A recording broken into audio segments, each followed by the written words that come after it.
no? Okay.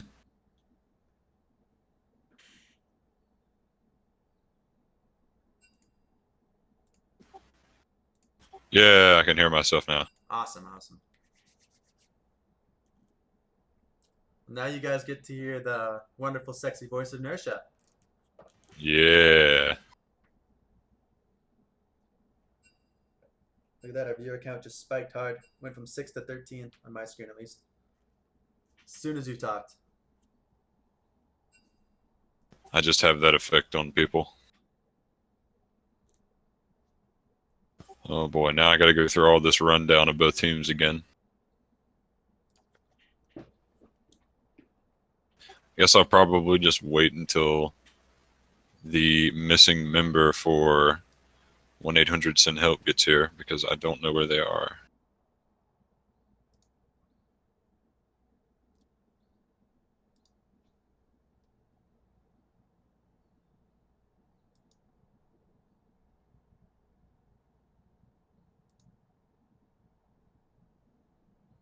They only have 3 people in their Discord call. Who is Jade Frey then? I have no idea, but he's not. He doesn't seem to be on their team. Or well, he doesn't seem to be in their call at least. Maybe his Discord's updating or something. Don't know rosters at all.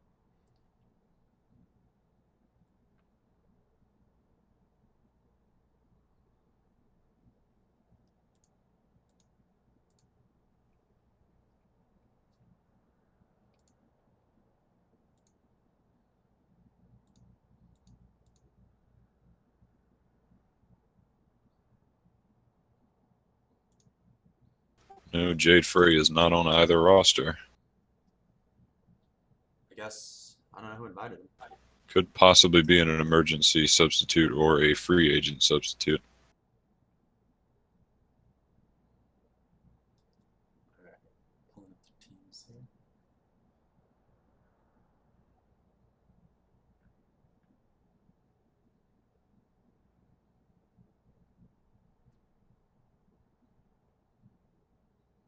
Oh, never mind. I've just been informed that it's 1-800-SEND-HELP's manager, apparently. Is he going to play in this game, or is he just wanting to spectate it because he wants to? I'm guessing spectate. So then they're missing 2 people. Okay, yeah, they are missing 2 people. They seem to be sorting it out decently well amongst themselves.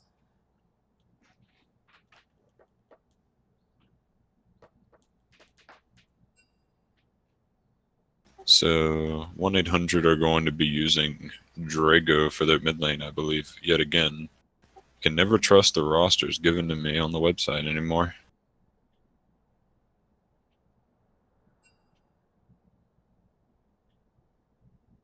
Oh boy. The banter in the chat. Drago is their AD. Okay. I believe he played mid lane for them last week.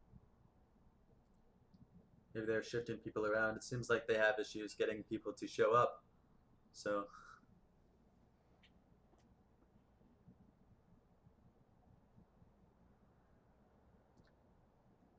well, we don't really have anything else to talk about if you want to do your rundown again. Yeah, but I don't know if it'll be like a good 30 minutes before the game actually starts.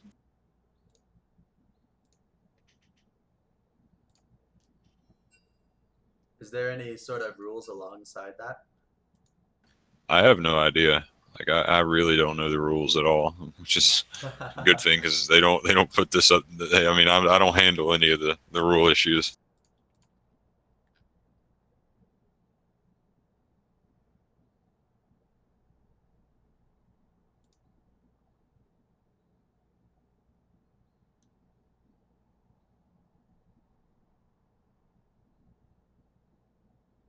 Leave that up to the admins.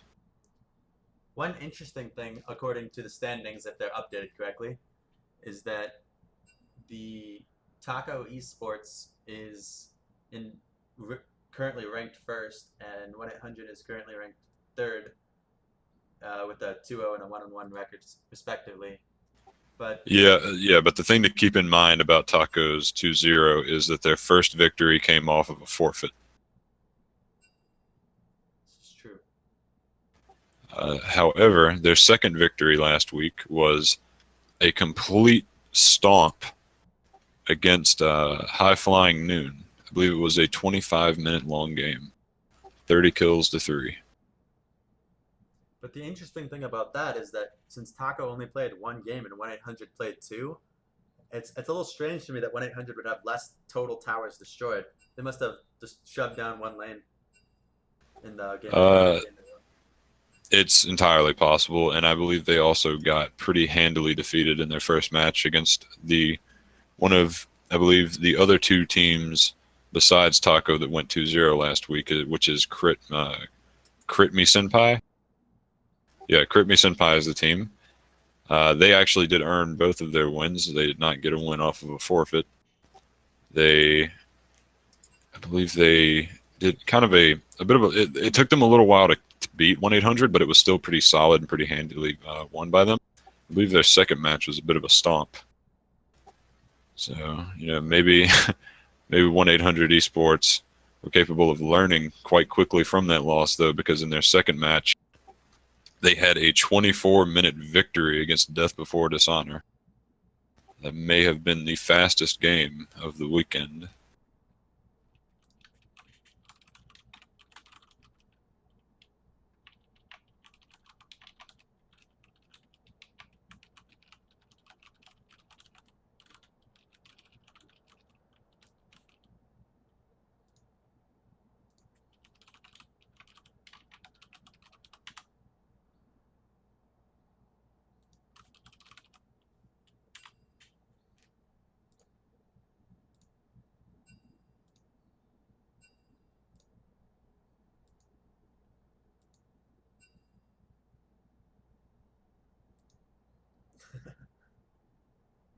It was pretty infamous for being like almost exactly 10 minutes late in our other league.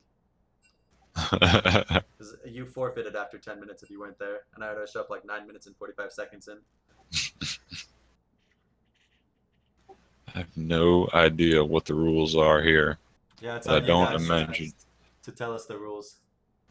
I don't imagine that it will be much. I mean, I don't think we have any authority over this, anyways. We're just here to, clearly just bash them in game. Yeah, so if there was some sort of rule saying you were supposed to have forfeited at a certain time, they can watch the stream and look at it later and be like, oh, they didn't start it. We're just here for the proof. So apparently, someone is saying you lose a ban every 5 minutes. I don't have any idea if that's true or not. Well, let's see if we can find any rules or anything. Well, I don't know. I mean, even if we did, I don't believe we have been given any authority to execute upon those rules. And I don't know if there are any admins online right now, which is kind of strange. The only authority that I know we have is I can move people to different channels. I trolled Zerobi with that the other night while he was playing presumably a duo queue game with one of his teammates. Alright, there we go. Looks like they're ready to get into game finally. All right, here we go. I want to begin to find out what is going to be banned from both of these teams. I believe we are very likely to see a Gangplank ban very quickly from the side of Taco Esports against Raining Barrels. But first, we will see a Cassiopeia ban completely directed at CSR. He is a big-time Cassiopeia player. Let's see how 1-800 are going to respond from this. One thing that I find really interesting is according to the statistics page, Caitlyn has 100% pick ban, so we'll have to look out to see what happens with that in this champ select. Yeah, that's kind of to be expected at this point. Caitlyn is pretty widely regarded as the best AD carry in the game by quite a large margin. And Caitlyn had a quite ridiculous pick ban rate last split, and as well as Oriana. And so we do see the Cassiopeia and Gangplank bans coming out from Taco Esports, as is expected against two very proficient players on those individual champions. We'll be seeing an Irelia ban coming out from 1-800 Sin Help against Dogster. That is his main champion. Well, they seem to have done their research then. Yep, I'm glad to see that because last week in the games that I casted, the teams didn't really seem to have done quite as good of research here. A lot of people's main champions were just completely left open. It does not appear to be what's going to go on here. We actually see a Rakan ban coming out from Taco Esports. Not exactly what I expected.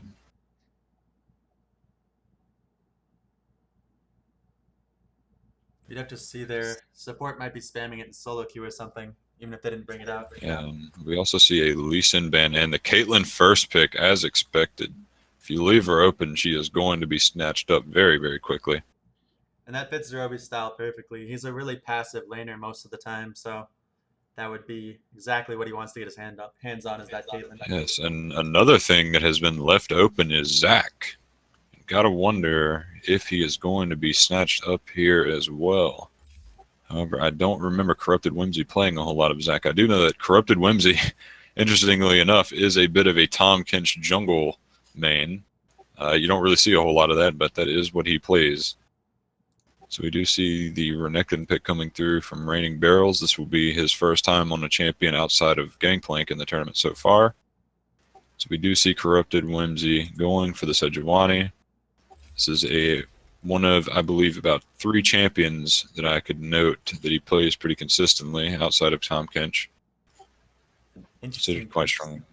Gray's hovering the Nidalee. Got some Mike Young fanboys in here. Yep. Gray is a Nidalee main, and so both teams actually deciding not to pick up the Zac in favor of comfort picks. Probably largely due to the fact that they never get to play it in solo queue. So they yeah, that's entirely possible. Well, that being said, I'd say in the state that Zac is currently, you don't really need a whole lot of practice on him. And now we're going to be seeing Voltzy picking up the Vigar. This is a champion that we had seen, I believe it was, God, who played this last week? It was actually 1-800 Sin Help played Vigar in their win, the one win that they got last week, and he absolutely destroyed. So that would be a takeaway pick then. So they definitely researched. Entirely possible. Now, I'm not entirely sure if it's the same player for 1-800 in the mid lane. It may have been Flaming Drago. I think it was. We will see CSR picking up the Syndra. I'm worried about Vigar in this matchup. Syndra is very good into Vigar, especially if he brings funds. That is definitely true, but you will have to be very much worried for Syndra in terms of getting ganked by the Nidalee against a Vigar. That could be pretty rough Vigar's on a champion with such limited mobility. So we will be seeing 1-800 skipping out another ban. So I think it's interesting that we didn't see Taco going for a early support pick and showing their mid laner first. Something we've been seeing quite a lot from both sides. Pretty much every game is that they really like to pick their solo laners early on.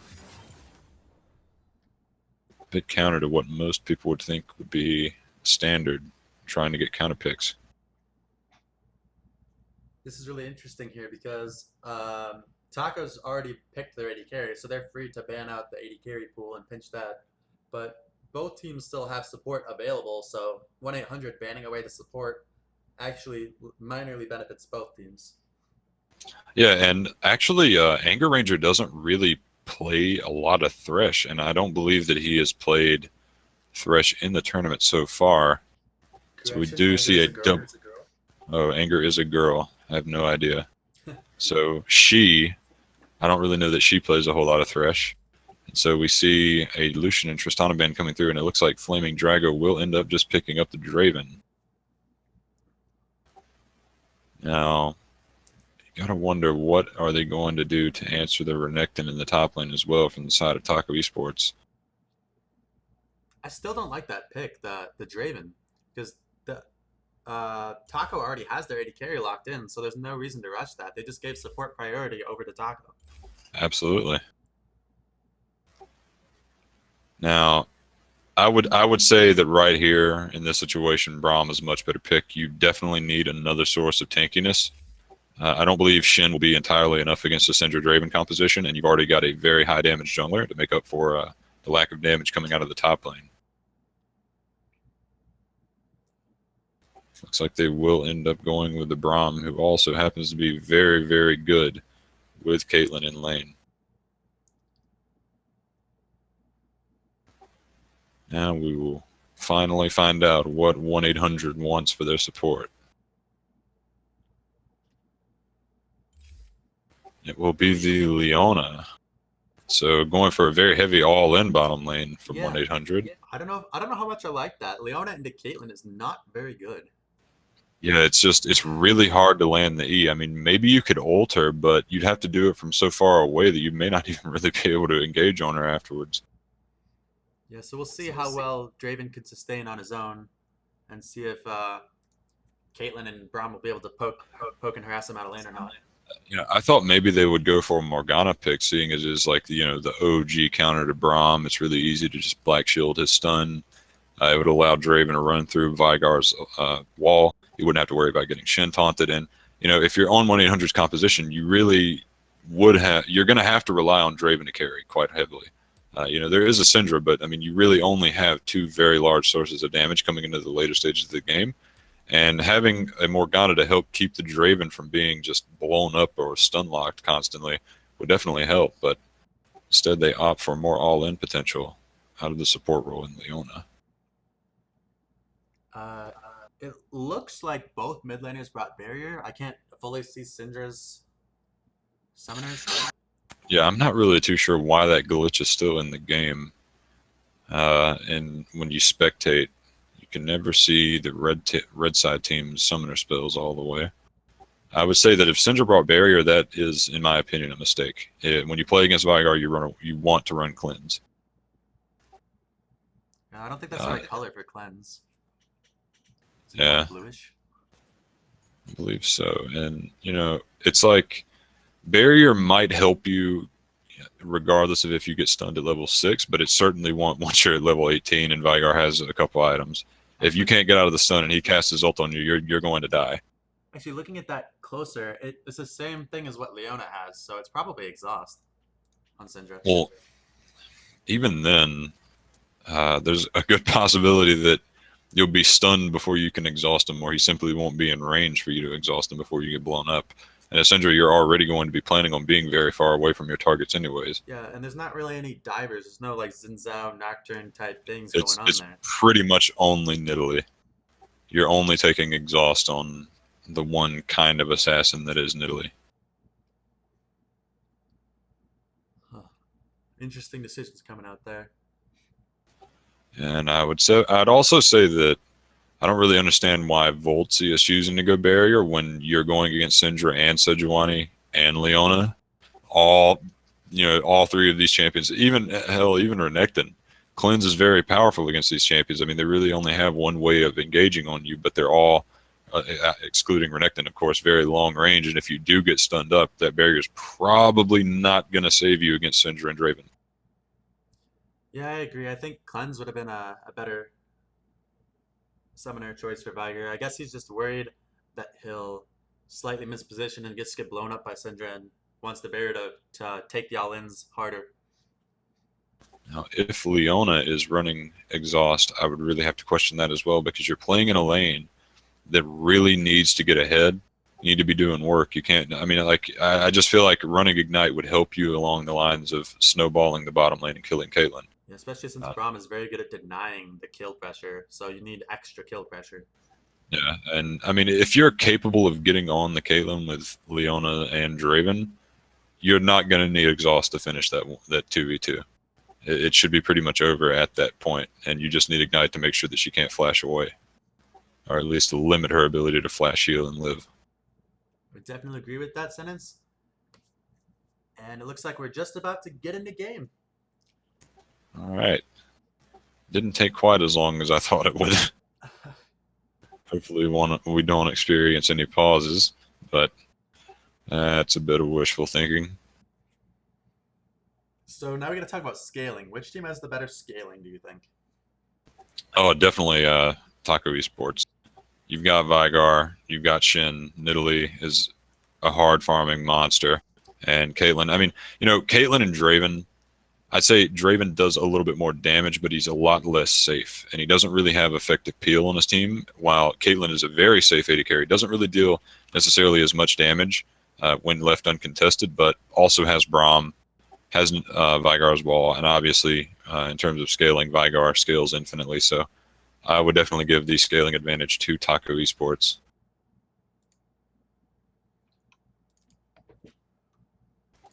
That being said, I would say that in the mid game, 1-800 will have quite the large pressure advantage as long as they do not get very far behind in the early game. With the likes of these level 6 power spikes on champions like Sejuani and Syndra and Leona, expect for them to have quite a bit of dragon control. Just try to force fights around that area. And Syndra and Renekton are both very good lane bullies, so that could cause some problems for Taco in the early game.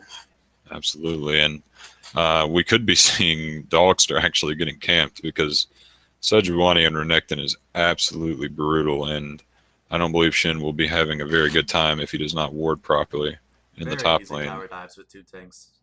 Well, absolutely.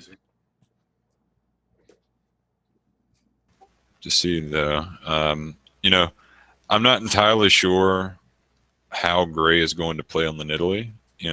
Typically you would expect Nidalee players to just hard farm early, but I have seen some who really like to cheese at level 3. And typically the way that you would be able to do that is, Nidalee kind of provides enough damage on her own. You just need a laner with a sufficient amount of CC to keep someone locked down long enough for her to guarantee the spear landing. And that is present in all 3 lanes. You have Braum stun, you have Vigar's Wall, you have Shin's taunt, as well as, for the other side, Sejuani, typically known for hard farming early, but there's just an immense amount of gank presence for all 3 lanes.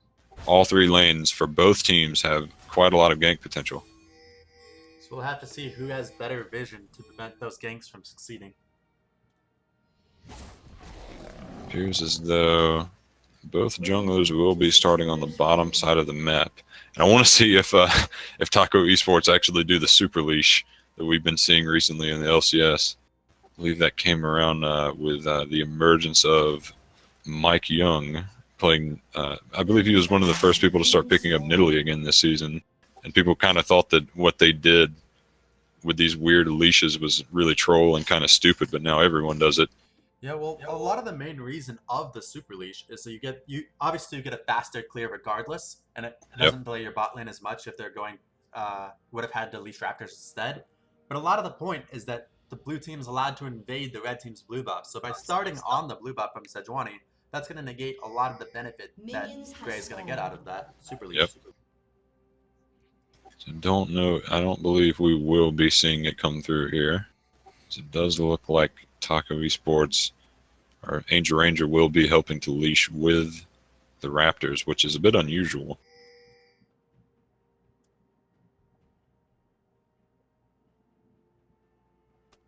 It's going very standard from here on out. Leona was late to the leash. That'll set Sejuani slightly behind, but it should be no big deal. Yeah, but Draven gives extremely good leashes. He hits like a truck at level 1. That will make up for it just a little bit. But typically Sejuani does struggle a bit in her very early clears, and then after she gets a Bomby Cinder and a few levels, she just kind of crushes the jungle. Especially with the new Bomby Cinder buff. Yes, and unfortunately that was also upsetting to me, at least, because it was a bit of an indirect Zac buff, which is the absolute last thing that champion needed. But although he was not banned, we did not see either team pick him, which is, to me, still quite surprising. It's interesting to see Syndra going for those stun trades directly onto Vigar so early. It makes him really susceptible to ganks. Yeah, this matchup early for Voltsy is going to be absolutely brutal, but if he can make it through the early stages without falling, very far behind, you have to be a lot more careful post 6 against Vigar as Syndra, because there's always that threat of just making one little positional error and getting absolutely to the red buff on against that Sejuani. Yep. This could be a Sejuani bad is thing. very low right now. He got the spear into the red buff, so he's Yep. gonna get it. Will he get the kill? Flashes forward and actually gets the Q down on the Corrupted Whimsy. That was Very really good greedy. read from Gray. Really greedy from Sejuani. So not back up immediately. Yeah, but it was also a very good read from Gray, knowing that Sejuani gets very low on her first clear, and just rushing right over to the red buff, knowing that from the pathing of the enemy bottom lane that Sejuani had to have started blue. Italy's up 5 camps to 2 already. So see the bottom lane's having a bit of a skirmish here, and it looks like 1-800 Flaming Drago actually getting the first blood down onto Zerobi's Caitlyn. This is absolutely not what you would want in the Caitlyn lane, getting beaten early, especially by a champion that gets so much extra gold and snowballs so hard like Draven. And none of them flashed in bot lane. That is very interesting. Yeah, and it looks like this Leona pick coming out from Indio 12 is actually working out a bit better than I thought it would. It is indeed. But you really got to question, why is Taco Esports choosing to take an elongated skirmish against a Draven Leona lane with Caitlyn Braum to begin with? That just absolutely should not be happening. It should just be very short little trades from the Caitlyn, poking down the Draven. He's going in again Also, to take the it Raptors looks away. like CSR getting chunked out, very nearly killed by Voltsy in the mid lane. Great, possibly going to land the spear. He actually misses and hits a minion. The stun's May going go to down come in. Corrupted And Whimsy. Syndra lands it. Oh my Yep, and goodness. Gray will go down. Corrupted Whimsy getting a return kill onto Gray. Smart to not chase through the minions there. Also looks like Dogster has roamed down from the top lane and will attempt to stop. He stops Corrupted Whimsy from dashing over the wall, and it looks like he will pick up the kill and trade the double buffs back over. It's a very good one from Dogster. So we still see a little bit more skirmishing here in the mid lane, but lack of mana and cooldowns, it doesn't really look like anyone's going to be dying in this 1v1. Although we did see Voltsy very nearly solo CSR earlier in the lane, which is very surprising, seeing it is as it is pre-6 for the Vigar.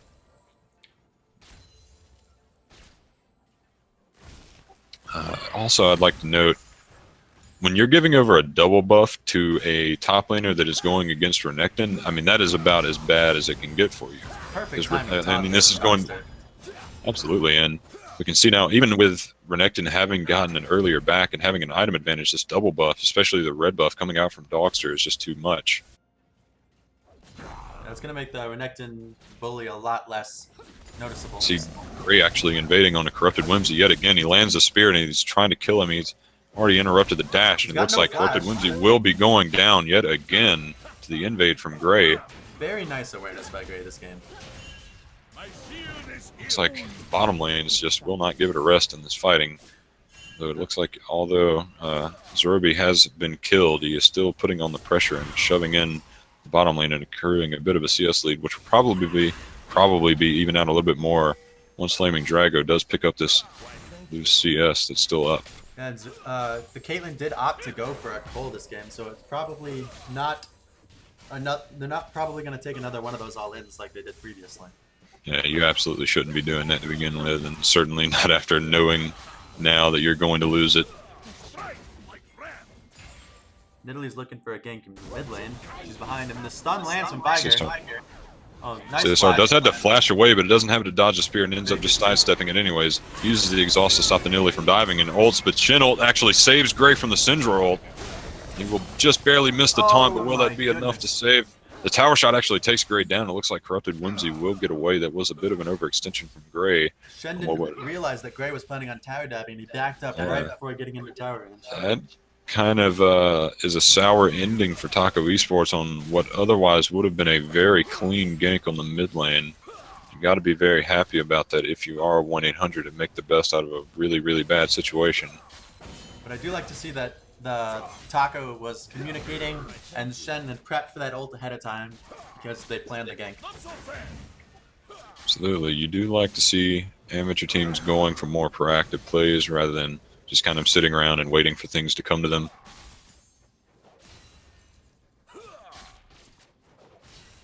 Appears as though the bottom lane has calmed down just a little bit. rather than being just one big, long, non-stop skirmish. There's even a 1,000 gold lead for Taco at the moment.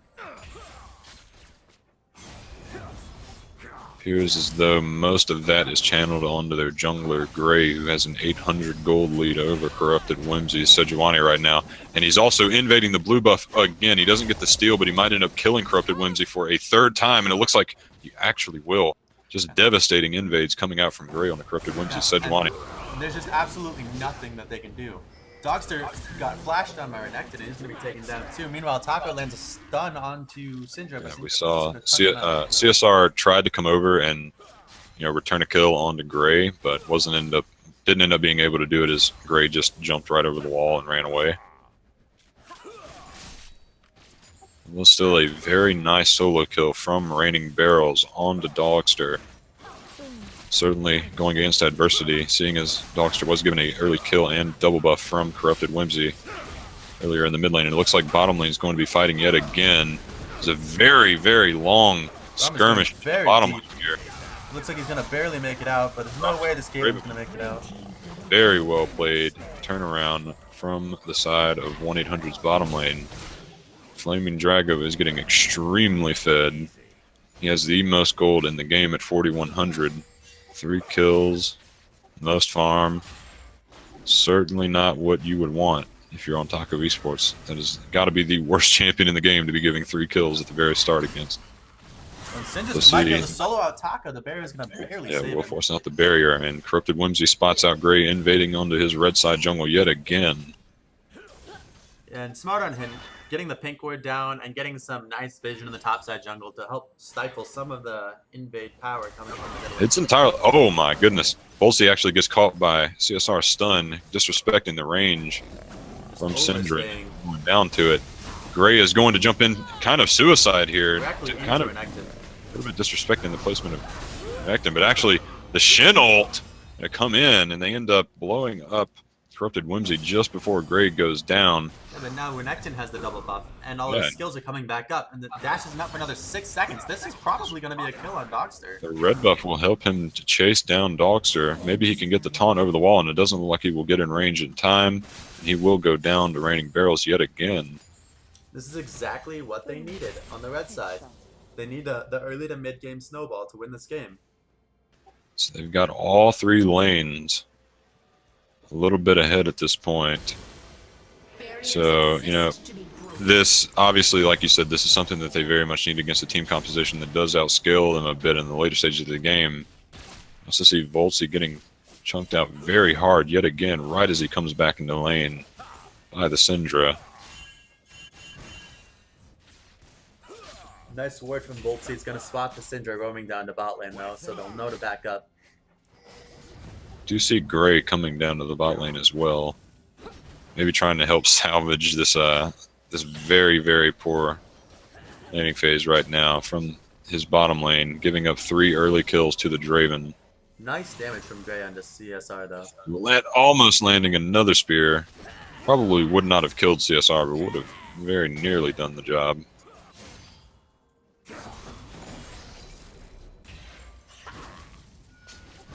Has come to a bit of a stalemate right now. Got to kind of question what exactly is going on here. I don't see either team being able to accomplish a siege 4v4 this early on in the game. I think whichever team wins the poke war there, though, I think blue team might be thinking about Dragon if they can force this red side to recall. Gray just barely living to the Syndra ult, and you've got to wonder why it is that Taco Esports did not just rotate Gray and Voltsy up to the mid lane there. They would have had priority, and they would have at least been able to do some damage to the mid lane tower, if not take it. And that's CSR already being chunked out. Yes, but at this point, Gray's just too chunked out. He has to recall now. This could have been both Voltsy and Gray pushing the mid lane. That's true, but at least it gives Voltsy some time to catch up in CS and catch up in XP. Absolutely, but bit of a worrying trend here from both teams. Just kind of a weird meandering down in the bot lane, not really accomplishing much from either side. I do actually see the CS beginning to even out yet again here in the bottom lane for Taco Esports. So, you know, at the very least for them, although they've given 3 very early kills to the Draven, they're not getting destroyed in CS.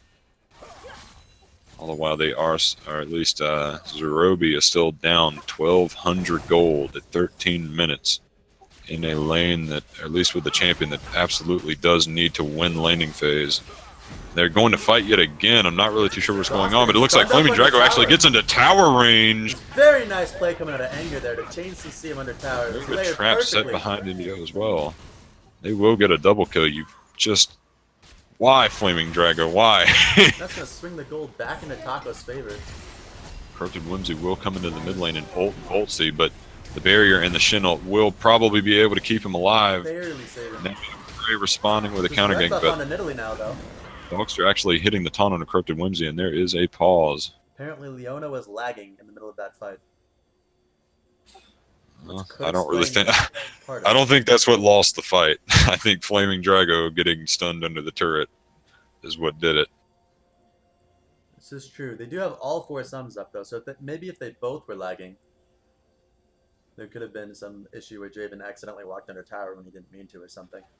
Yeah, but there's still the issue with that I don't believe you're allowed to pause in the middle of a fight, which is still kind of, you know, weird because they did end up pausing it during a fight in the mid lane. Yeah, I think that Leona was thinking her fight was done, so then the pause could come through, even though there's a fight going on in mid lane now. This, doesn't really look too good here for Corrupted Whimsy. I believe his dash is up, his flash is up as well, so maybe he can get away, but it will cost him something. Well, he's un-CC'd as of right now. The taunt just wore off.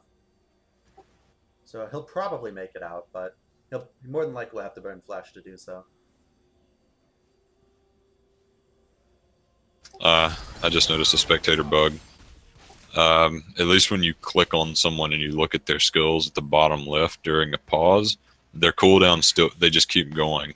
They don't stop. Yeah, that happened in the LCS stream too. They say that all the time for teleport. They're like, their teleport's not actually up anymore.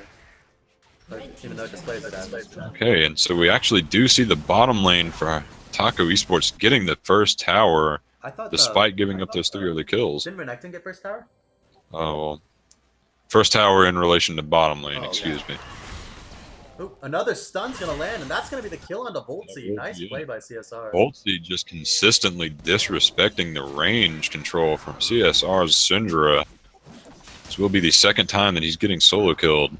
Really nice vision control from 1-800 in the top side with 2 Pinkoids there. Make sure that they weren't spotted on their way in. This will very likely result in them getting a Rift Herald, and we also see Zerobi and Anger Ranger rotating up to the mid lane. This is typically what you would see with Caitlyn after the first tower is taken in the bot lane. You like to rotate that champion around and just take down all the outer towers as quickly as you can, but plus they know they can't handle the Draven right now, so they just want to get out of that lane. So I don't think it would. 1,700 gold or 3,100 gold on him right now.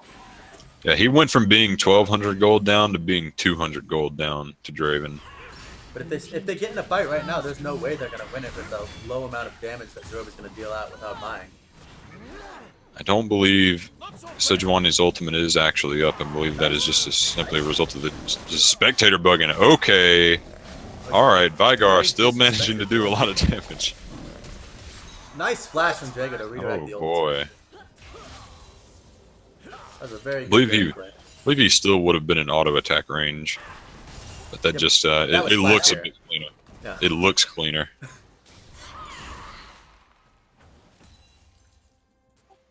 So, yeah, Flaming Drago gets the lead on him against Zerobi, a bit nullified, and then Gray kind of just allowing it to come right back up to 1,100 yet again, and it looks like CSR will get his 3rd solo kill on the Voltsy's Vigar. Really deep under the tower, but the tower is dead now, and Exhaust comes out. It would be going down pretty soon. Anger's going to stun up Flaming Drago here shortly. You see Gray actually coming straight back down to the bottom lane, and he does hit the spear on the Flaming Drago, and it will go down. That was a beautiful stun. Very good beautiful decision. ultimate, I mean, from Anger Ranger. Meanwhile, in the mid lane, they're going to drop the Rift Herald and get that tower, so now they have all the outer towers down and an additional tower in bot lane. That's them a 2k gold lead 16 minutes in. So at this point, if you're on 1-800 send help, you would probably just want to group up and death ball. Yeah, they need to use their Just top kind of- well as strong. They need to keep pressuring things as much as possible. Yeah, I feel like the only real way for Taco Esports to stop the bleeding would be to get catches like they did right there in the bottom lane. Although they did give up the tier 2 tower, we have been seeing quite a bit of overextension issues from the side of 1-800's bottom lane. First getting caught under the tower and seeing just recently getting caught behind the tier 2 and giving up a double kill. Right now, 1-800's Leona, Sejuani, and Renekton composition is very much hitting a power spike. They need to be able to capitalize on it very quickly and hope to not, let the game get drawn out by Taco Esports so that they can get outscaled. Their power spikes coming in, but the problem is they have really bad siege. They pretty much have to Yeah. dive the tower to take. They definitely do. Or they could very much hope to just force a fight around or beta fight around Dragon or Baron. Yeah, that's gonna be. But the best I mean, way. no one's gonna suicide for a Cloud Drake. That's not happening. Yeah, and Or at least it very much shouldn't happen. the counter engage from Braum, Viger, Shen means running directly at them is going to be a huge problem. So we also see 1-800 rotating their bottom lane to the bot lane right now, and that's actually giving up priority for Taco Esports to take the mid tower. Pretty big rotational error from 1-800 and very good capitalization from Taco Esports. Now they're rotating their bottom lane back up to mid, but it is a little bit too late now. And we actually see CSR getting the stun down on a Gray and ulting, but it doesn't manage to kill him. Anger blocked the last Barely get spear away. with Yep. Unbreakable. So see Corrupted Whimsy very nearly going down to Voltsy. A flash Now we see in from Indio Leona. flashing in. Renekton has teleported in behind Shen's coming them. down as well, and there's going to be a taunt Yep. up See, onto the Renekton to peel for his Renekton is team. getting kited back pretty heavily, and Reigning Drago is frontlining right now. Everybody on red team is so low, but Renekton's so Oh. massive in the front line. Absolutely, this Renekton actually ends up getting blown up. The Vigar ultimate came back up. Was able to finish off the Renekton, but ends up actually being a positive trade for Taco Esports. They get the mid lane tower, and then they get a 1-for-2, Yeah, it seemed and like they're going to get this dragon. There was a pretty massive miscommunication on 1-800. Leona went in when no one else was even ready. Yeah, that was a little bit odd. As well as overall, their team just kind of split up around the wall at the Wolves at least. Kind of just split into two halves rather than staying as one, which is what Taco Esports ended up doing, and I believe that is a very large contributing factor in what allowed them to take a positive trade and what I think otherwise should have been pretty negative for them. They had already wasted quite a bit trying to kill Corrupted Whimsy, and if that engage came out properly from 1-800 Esports, it would have been very, very difficult for them to win. And the major problem that the blue team is suffering currently is that Nidalee has a 2,300 gold lead on Sejuani, but that's countered almost exactly by the gold lead that Renekton has over Shen. And having that massive front line, having two frontliners and one of them being a little bit behind is a little bit of a difference between having one frontliner and then having another backliner and Nidalee being behind. Or being ahead, sorry. Yes, but with Raining Barrels going for 2 damage items, he cannot continue to overextend in these team fights while his team is a bit cut off or just really not with him. Because he can still definitely get blown up very quickly, as we saw what happened to him with Voltsy's ultimate. Just kind of deleting him. So, tie game as far as gold is concerned, and kills are concerned. Also wondering why Taco Esports are not sending their Shin to a side lane. He doesn't have his ultimate up, but he does have teleport advantage on Raining Barrels. I think they're nervous because the red team has extremely hard engage with Sejuani Leona. It's entirely possible.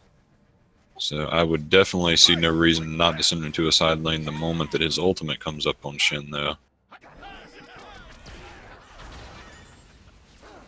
I do see a very large wave of Taco Esports pushing into the bottom tier 2 tower of 1-800. I think that's why they're trying to keep Renekton here.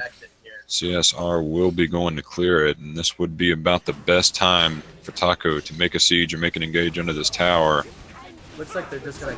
Oh, Yeah, and they stun Flaming Drago. A very good Braum ult hits 2, but Draven's gonna flash back and kite him out. You see CSR now flashing in and landing a massive stun onto the back line of Taco Esports and blowing them up. It looks like they dove just a little bit too hard. Didn't keep in mind when CSR would be back, and he ends up just absolutely destroying the back line of Taco Esports. I would say that we also saw a bit of an overcommittal on the Flaming Drago. He got caught in the Vigar stun, and we saw Anger Ranger use her ultimate on him, but then he just simply flashed back down towards his the inhibitor tower and was pretty much completely safe at that point. And we saw Taco Esports, excuse me, was pretty much stuck under that tower. That was a play you can only make if you know that they don't have flash on the carries of the red team. See that they get a bit abused for not knowing. I guess the one positive thing they can take from that now is that they know CSR and Flaming Draco don't have flash anymore. At least not for the next maybe 4.5 minutes. And Caitlyn still has both Suns, and Vigar has flash as well, so they do have flash advantage in the upcoming fight. Should one happen. Both teams have a pink ward in the Baron pit and don't feel safe enough to clear the opposing. So we actually see Corrupted Whimsy trying to engage on the Zerobi there. Ends up taking a lot of poke damage. Not really too sure what was going on there. Yeah. It could have gone pretty badly for Taco Esports had CSR hit a stun, but that would have been a very, very long range and very difficult to hit. Shen tried to kill the pink ward in the Baron pit, and his Tiamat aggroed Baron, so he wasn't able to clear it. That's the downside of that. Once he upgrades it to Titanic, maybe that won't happen. As long as it's behind the Baron. Looks like 1-800 is out of ideas and is just going to 5-man mid lane. Gray is just landing every single spear on the Corrupted Whimsy and not allowing the Sejuani passive to come back up. Yeah, and this super condensation of 1-800 is allowing Caitlyn and now Shen to pick up side lane farm. So that's just going to get them more and more scaled into the late game. We actually see Flaming Drago trying to make a 1v1 pick on the Zerobi here. Got both he is going. He is forced both summoners so far, and we do see Shen teleporting here, and you got to wonder why Taco Esports are not collapsing on him. They just kind of ignored this. There's no dragon spawning. It's going to be a minute until that comes up, and they very easily could have just gone down and killed Flaming Drago for his big overextension. It looks like he will not be getting stunned by Voltzi's Vigar. Will very nearly turn it around on him. Now does end up getting blown up, but Voltzi may end up going down. Just as one here. Leona, they have very low damage. They're not going to be able to kill Shen with this. This is still a good kill trade for Taco Esports. The primary carry. He's back now with full HP. He's down. Absolutely, and it looks like Corrupted Whimsy will just barely be able to get away. And Flaming Barrels kind of blows his ult, thinking maybe he can go in, but decides otherwise. All in all, 2 for 1 in favor of 1-800. In the extended trade. This should probably be Dragon for Taco Esports. Corrupted Whimsy is very much chunked out. There's no Leona ult, there's no Sejuani ult, there's no Syndra ult, as well as pretty much no one has ult. And it looks like that is their plan. They're all grouped in the Dragon pit. This is a bit of a... they're getting like the 2 worst late game dragons here, but it's still better than not. Like, having one Ocean Dragon is better than not having an Ocean Dragon. Especially better than giving it to the other team. Renekton just teleported to the top lane, so this, if they see that, this would be a great time to engage. This is really questionable play from Raining Barrels, especially using something like that against a Shen. They're gonna just go on to Leona and Syndra, and it doesn't look like they're gonna be able to get out. It's not. I also see Flaming Drago being a bit overextended here. If he gets spotted, he very easily could have been picked off there. Doesn't look like we will see him. Yeah, that was really questionable. I mean, in that situation, I mean, it's a full health tower. That tower is not going down to his minions. Oh my goodness. Yeah, so things are kind of falling apart here in the mid game. 1-800 send help. This is certainly not what you would want to have happen, because this is the stage of the game where they really need to get a very convincing lead and close the game out. You do not want this Vigar, Caitlyn, and Italy to be able to get into the late game safely. You see that it's tied in gold, but with the scaling, it's about to the point where Taco's just stronger than 1-800. I feel like quite a bit of this has to do with just 1-800 being split up. When they get a good 5v5 going, they generally seem to win the team fight, but when they get caught out of position by themselves or maybe 2v4, things go very badly for them. Which has been consistently happening to Corrupted Whimsy. It happened right before the Dragon, and then we also saw CSR get caught out. And he doesn't have Flash now, and it looks like he will just be getting absolutely blown up. Actually, he did have Flash, never mind. It's a very nice Fnatic death rush going on there.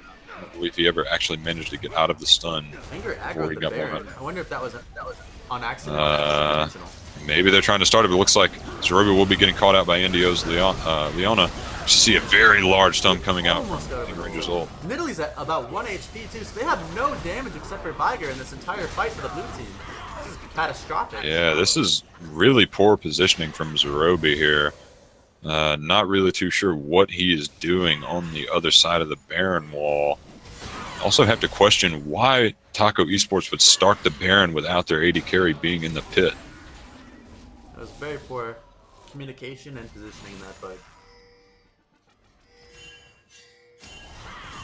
I think it might have been a misclick trying to kill the pink ward that they started the Baron. It's entirely possible. We also saw, I believe, Gray kind of followed up on the Baron too, using Spear and going into cat form, I believe. And then after Zerobi started getting caught, they jumped over the wall in a very disadvantageous position because Zerobi was pretty much already dead. And Voltzi's ultimate was down. So they really could not have fought that with Zerobi being dead. Almost all of their sustained damage is on the Caitlyn. Viger has some, but... Yeah, but interestingly enough, Vigar is now up 700 gold over CSR. And will just continue to scale like an absolute monster. And we see Gray being up about 2,000 gold over Corrupted Whimsy. And Zerobi's... Yeah, it's just maybe 500 gold. Still the 3k gold lead for the Renekton in the top lane, though. Yeah, but I think this one's, this gold lead is getting much less consequential the longer the game goes on because Renekton really doesn't scale that well. And as long as Shin has a bit of gold, he's really good late game. It looks like they're using quite a bit. They killed the Nidalee and they're ignoring Voltzi and Zerobi. Zerobi's over the wall completely unanswered. As well as Voltzi just being able to free fire. Nice play coming out of Taco. Absolutely, but still very hard overextension from the jungle and support from 1-800. Not too sure what they were doing there. I mean, you're Leona Sejuani. You don't have enough damage to blow up a Nidalee. Nice smite comes out, and it's going to be a 3k gold lead so far for the blue team. Yeah, Taco Esports couldn't have hoped for much better here in the mid game after a very abysmal early game, especially in the bottom lane. There's a lot of honestly did not expect. And we also see Zerobi is getting up to about a 60 CS lead over Flaming Drago, top of having quite a bit more kill participation. Now, the triple crit item is really where you pop off on Caitlyn, and he's got the QSS on the backside of that from all the CC. Yes. I would say that Zerobi would have been better off getting a QSS earlier on in the game, seeing as you are playing against, basically 4 champions that it is extremely effective against. The Baron fight might have gone differently when he was behind the pit, but he's got it now, and that's what matters. Absolutely, and I wonder, is he going to go for a Last Whisper first, or try and... I think, it'd probably be more reasonable to go for the Last Whisper into Lord Dominic's, or more a reminder before you end up finishing out the Mercurial Scimitar. Yeah, the front line from 1-800 is getting pretty massive as well. Yeah, pretty much building exclusively armor, but that is worrying, seeing as Voltzi is still very much fed on Vigar. It will do nothing but continue to scale. So see, Raining Barrels gets stunned on a trap, will get blown up. A lot of damage coming out from the see the Sejuani ult coming down on the Braum. Yeah, and NDO gets caught out by the Vigar stun. We also see Flaming Drago get slowed, but it looks like he was just barely... landed another He's actually flashing in. Or forces the flash from Flaming Drago. Ults. Sejuani doesn't manage to kill it. It does Caitlyn ult does actually force Flaming Drago's heal to save Corrupted Whimsy, though. This is very likely going to be an inhibitor for Taco Esports. You have 20 seconds left still of a 5v3. Yep. And 1-800 really cannot afford to give up any more deaths, because if these 3 go down, that could just be the end of the game. Doesn't look like they will overextend it. Taco Esports will just back away. Dragon is coming up in 10 seconds, and I'm guessing they are going to look to get that after they come back. Such a questionable decision to send Syndra to the bot lane to deal with Shen, and then Shen just teleports up to the top side. Yeah, I mean, just very poor management of the sideways. We also saw, like, earlier when Raining Barrels just randomly teleported to the top lane, wasting it, and then they lost that fight at Dragon that really swung the game back to the side of Taco Esports. And then we saw, as you said, Syndra trying to answer a Shen, which is never really going to work out very well. You see, Gray does Very get the nice smite onto the Ocean block Breath. all of the damage onto Viger from the Syndra ulti. See, CSR is very nearly dead. He actually does end up going down to the Titanic Hydra of Shen. See, the Sejuani ult is actually very big. Coming down, Gray will drop. Full HP though. Oh, nice, and he actually doesn't. He steps on a trap, I believe, and gets blown up by Zerobi. But now Zerobi ends up going down to the Sejuani, and the Ranger is not long for this world, I don't believe. Or maybe she is. Actually, she will get away. The ult came up right at the end of that team fight. Otherwise, blue team probably would have won with red team group. That Sejuani ult was absolutely massive. I believe the second proc of it hit 4 members of Taco Esports. And it does quite a bit of damage, and it slows you very, very heavily. I mean, it might as well be a stun. It slows you so hard. Or a snare, I should say. But that's still a 6k gold lead for Taco, as well as all 3 dragons so far this game. If you're on the side of 1-800 help, this is certainly a bit of an upswing from the quite disastrous team fights that have been going down before that. Just because they fought that team fight with all 5 of them there. They haven't lost any team fights when they were all grouped. Certainly, the biggest thing that they need to correct right now is better at least handling the side waves a bit better. They do have Raining Barrels teleport up, so anytime there is a pushed-in side wave, it should be him handling it. We also see Taco Esports right now really not trying to keep the Shen in the side lane. I think that they should just be waiting for the ultimate to come back up for him and send him to a side lane. I think they're having Zerobi push up the bot lane with Shen being in quote side lane or mid lane. Yeah, I believe that at this point, now that the wave is back in the middle, we should probably just see Taco Esports push in the mid lane and send Shen bottom since top inhibitor is down, and someone will constantly have to go answer that. You just have to make sure they don't get TP flanked by Renekton or flanked by the Sejuani. We actually see Sejuani getting taunted by Dogster, gets trapped in the Vigar wall. It looks like he will just be able to walk away after taking half of his health and damage. Caitlyn and Nidalee weren't able to hit him for most of that fight. This still gives priority onto the bottom lane tier 2 to Taco Esports. It's all of the inner towers taken down now. Yeah, so it's still interesting to see that Taco Esports are not sending Dogster to a side lane. They should be leaving him bottom right now, putting everyone mid and just using or at least abusing the pressure of the top lane inhibitor being down to have Shen push in the bottom lane. If they have someone constantly having to answer the inhibitor lane and someone having to answer Shen, that leaves a 4v3 in the mid. But it looks like they're just going to send all 5 into the mid lane, which should be easily answered by 1-800. Yeah, it's definitely what 1-800 want. They don't want to have to deal with anything more than top lane inhibitor minions.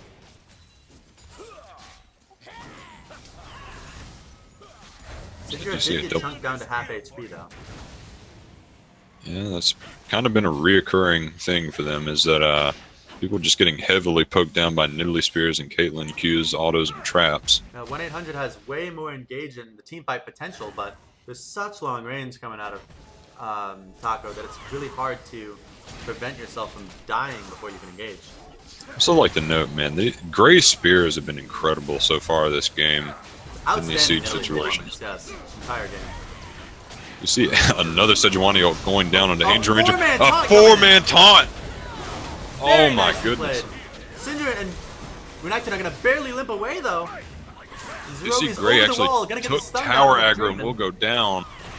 Oh, 2-man stun onto the carries of Taco Esports, but it looks like Volsey will just barely stay alive and be able to burst down Raining Barrels. But the AD carry died. My goodness. So there's no more siege going on. Yeah, but it is a 3v2, so maybe, yeah, they definitely could have taken that middle tower. Zerobi's slight misstep there. Either one step further forward to kill the Syndra, or one step not as far to not get hit by the stun. Dying, flash, and heal up, too. I'm not even sure she used Mercurial Scimitar either. I think Flash was really close to being off cooldown, but I don't think the Scimitar was used. I don't think Flash was up during the fight for sure. I'm not positive, but I thought I saw a sliver on it. Let's see. Flash was up. It was up. Okay. Yep, it was up. Heal was down. QSS was up as well and was not used. Just a misplay coming out from Zerobi there. Cost his team the middle inhibitor. Very nice on CSR to capitalize on that. He's been making some really clutch plays to save otherwise very negative team fights at the very end. But I mean, we would just like to see CSR be with his team more often and not trying to hold Shin in the side lane. And the top lane inhibitor has come back up for 1-800, so now they can just devote Raining Barrels to holding Dogster.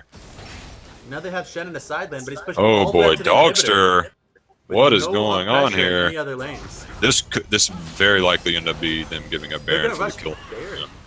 Okay, yeah. Shin baited them very hard here. Dogster's taking a long time to drop though. It looks like they're giving up on the kill because they just realize they have to Oh get my Baron. god. This Not is such a only did they troll. get Baron, but Shen also got out, and now Yeah, Renekton might Raining be Barrels able is to- actually out of position here. It doesn't look like they're actually going to go for him, but maybe they could have. Oh, that's very well played by Dogster to get out of that situation alive. Well, It does look like there. 1-800 will be able to pick up this Elder Dragon, but they have no Elemental Drakes. This is like the weakest Elder Dragon they could possibly get. Yeah, and if they lose Renekton for it, it's definitely not worth it. Absolutely not. Oh, and he dashes directly forward into it. Looks like They will almost certainly lose Inhibitor here. So this is still a very, very bad trade for 1-800, and it looks like Shen is trying to stop actually the recall, see what they he's can really get trying off to it. stop the recalls. He stops it on both of the carries. Yeah, they That's got what's really minions with important. them. Yeah. Dogster will just now go down, but he interrupted the carries of 1-800. Renekton is going to drop, so it's a 1-for-1 so far. Both top laners going down. Yeah, Zerobi now it gets looks like the dropped. front line of 1-800 will go down. But he had the flash and heal and QSS from 4, and that's going to be 3 Yeah, kills will going drop. over to the blue team. They still have to deal with both carries coming out of 1-800 though. This could very easily be the game for Taco Esports. They're taking it slow. Oh, massive stun from CSR, but there will be no capitalization. They do not have a front line. Meanwhile, This Braum can is stop any kill pressure. very grim. Nice spear coming in to net Boltsy a kill onto the Syndra. So now it's a 1v4 coming out. Nice flash to pick up one Flaming of the kills. Drago actually uses his flash into the enemy team. Looks like Drago might be able to pick Trying up to make the Zerobi hold. too. Oh But not boy, yeah, he quite does end up enough. getting him, but he goes down. Valiant effort coming out of Flaming Drago there. Yeah, Game's gonna go over to Taco. Oh, boy. Very well played, Taco. yeah. Gray on the Nidalee and Voltsy on Vigar, as well as also the unsung hero, I believe, is Anger Ranger with some incredible Braum ultis during the course of this team, or at least of this game, I mean. 3 or 4 times she blocked the entire Syndra ult from killing a teammate. It was very well played. So, by far the least deaths on the team, as well as pretty much in the game.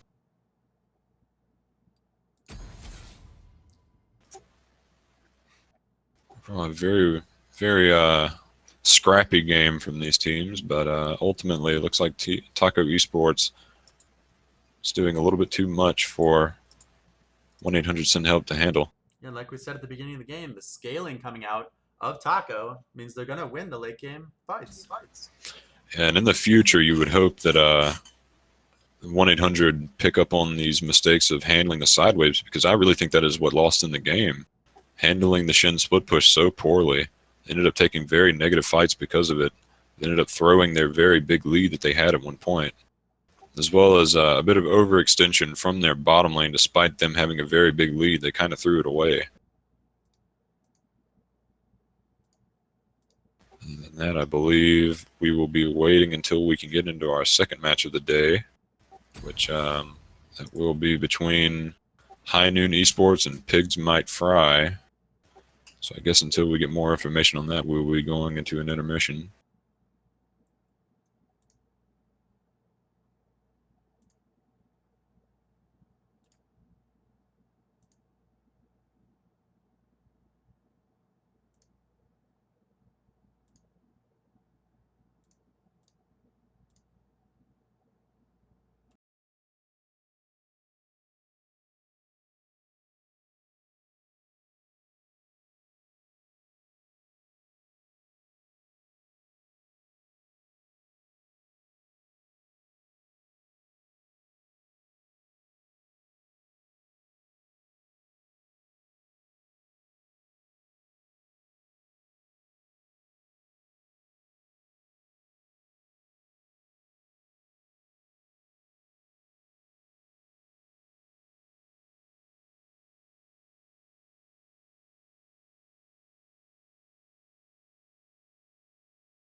Camp select is about to start pretty soon here. All right.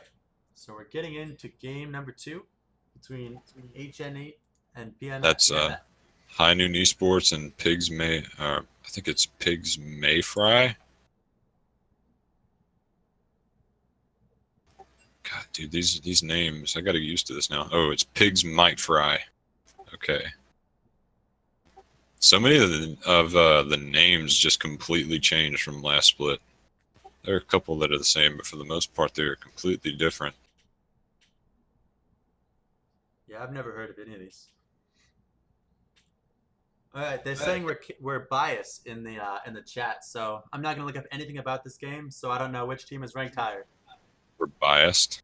Apparently, we root for the number 1 team because they're number 1.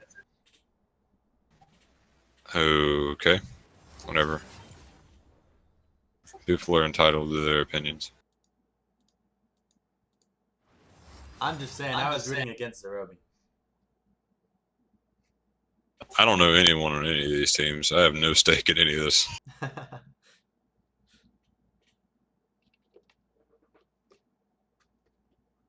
Darius band's going to come out in game number 1, followed by the Zach band we were expecting in the first game. Yeah, this is Zach is a very typical red side ban. Expect that we will also very likely see a Caitlyn ban coming out from Pigs Might Fry. It's just 2 champions you absolutely do not want to let the other team first pick away from you. To see a Zyra ban as well as a Darius ban coming down as counters to comfort picks from both Triquadian and Kami-sama. Kami-sama is a pretty dedicated Zyra main. See a Gnar ban coming out against Striker 321. Is one of his big favorite champions to play. Expect we may also see a Fiora ban come down onto him as well. You see a Malzahar ban to the side of Shafty. I believe that is a substitute. Both teams banned 1 champ from 3 different lanes, so they seem to have just tried to take everyone off their comfort picks. Yeah, and they PMF banned Tristana. That is a big comfort pick for Riptor, probably his most comfortable champion.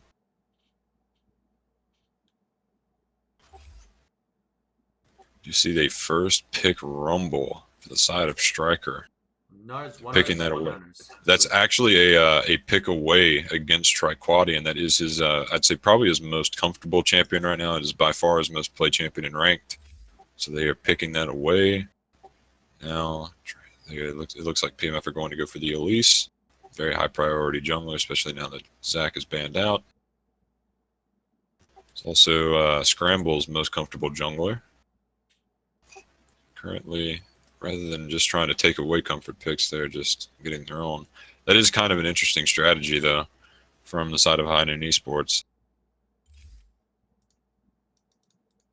They will also be picking up the VAR, so setting up for quite strong gank potential. Post 6 in the bottom lane, the least Varus. Overall, just good pick potential in the mid game as well. So we'll have to see what the blue team's going to take for their last 2 picks of the first rotation. It's got to be Gragas. It's got to be Gragas into this. Another high priority jungler. Kind of counters the idea of going for picks.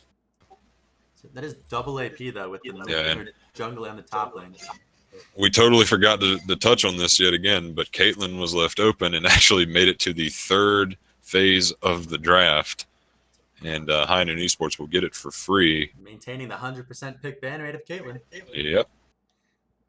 Right now, High Noon Esports just getting a plethora of very strong power picks right now in Rumble, Gragas, and Caitlyn. So I'm curious to see if PMF will ban out any kind of AD mid laners, because picking a triple AP threat on the side of High Noon could be a potential problem for them if they're forced to go with that.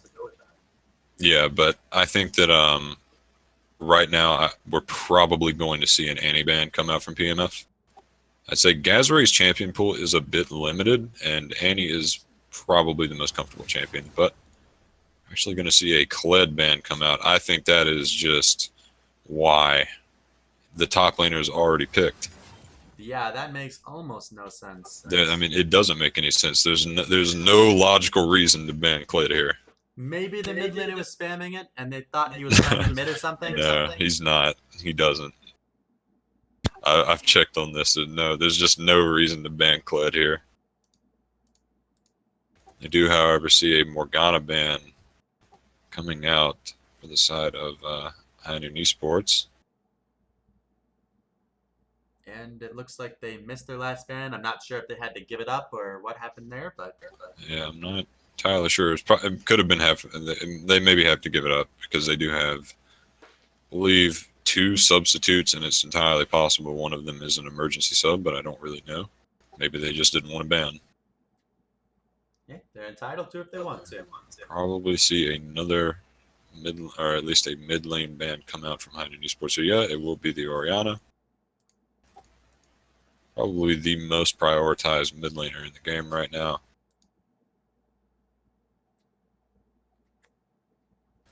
One thing that could become a bit of a problem for PMF here, and why I think they're probably going to pick Braum, is that they lack tankiness very heavily right now. Or Tom Kench, that's also a very good option into this as well.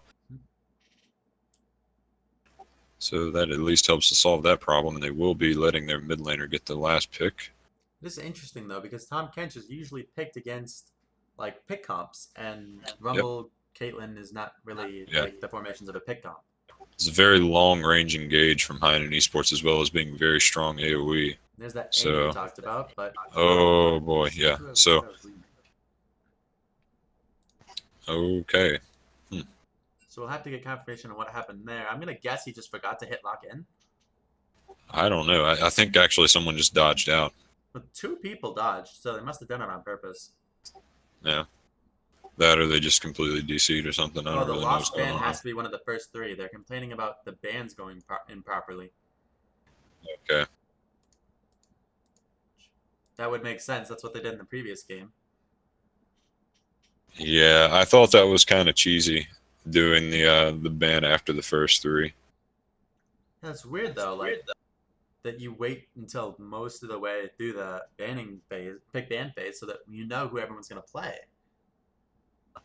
I'm not really too sure. Maybe they had to go check the rules about it. Well, they're contacting an admin. It looks like they'll decide what's gonna go happen. Yeah. We'll stop speculating from our ignorance. I don't believe either one of us have read the rule book at all. No. I know I haven't.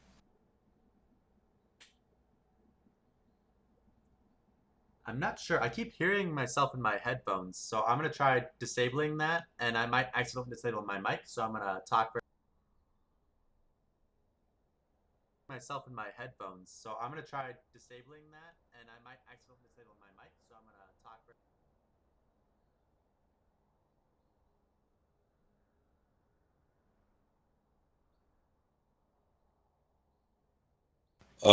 It's entirely possible that if you talk, like if we talk at the same time, then you'll hear yourself. Oh, so I'm going to turn my headset down. Yours. Okay. No, my headset might just be like too loud, and if we talk at the same time, you hear yourself. That's entirely possible. So I turned my headset down. Okay, which wouldn't be a problem for me normally, but because they can hear what I hear as well, then everyone else should be hearing me twice too. Yeah.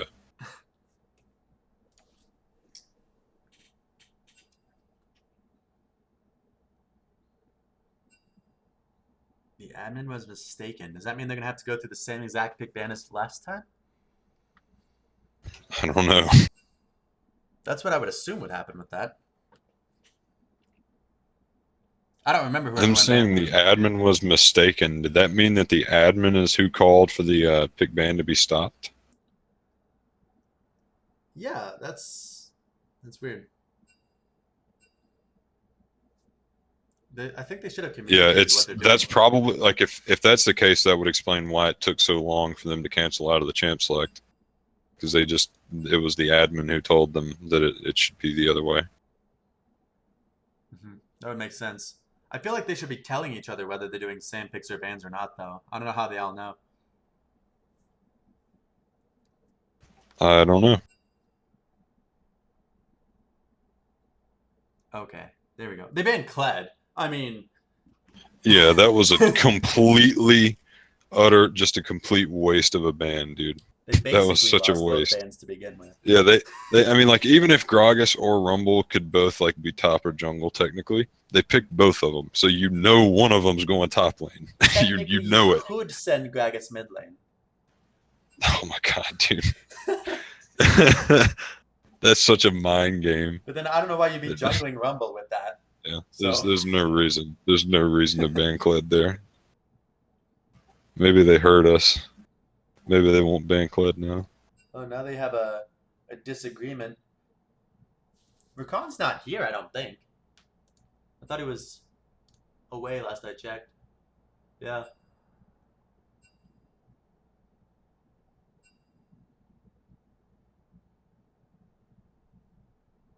Okay. Yeah, I agree with PMF. The Kled ban was so useless that it didn't matter. It was basically two wasted bans. They agree with us. Yeah, the only reason they'd be fighting is if they were trying to play Kled, which I highly doubt.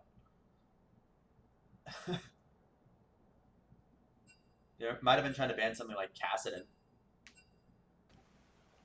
Yeah, but I don't know. Gazray doesn't play Cass.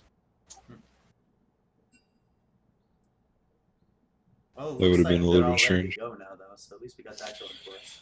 All right, well, I'm glad I don't have to deal with this. I don't have to handle it. I just kind of sit here and watch. That is handy.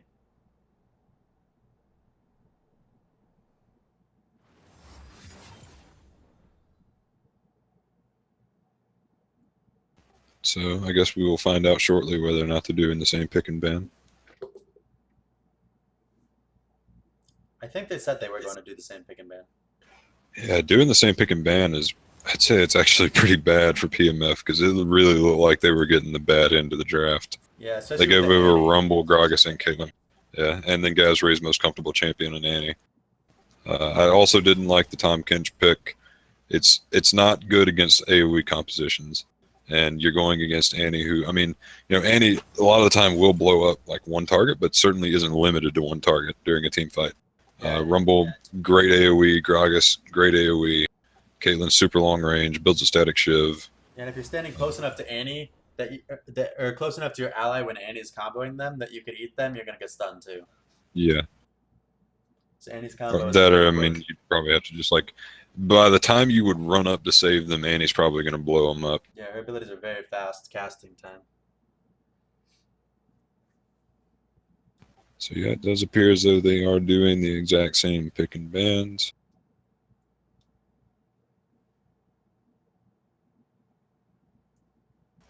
So, I'd say that I definitely have to commend High Noon Esports for this. This was very clever, especially with the Rumble first pick, although they did take quite a bit of a risk leaving Caitlyn open when they first picked Rumble.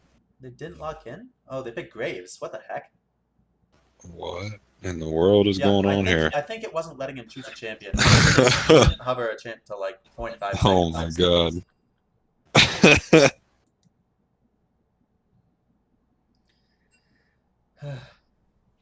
Yeah, I've seen issues with that before. And Yeah, they even canceled the match of LCS for that, so it's unfortunate. But I mean, we already know they're doing the same draft, and they only got to the very beginning of it and stuff we've already seen.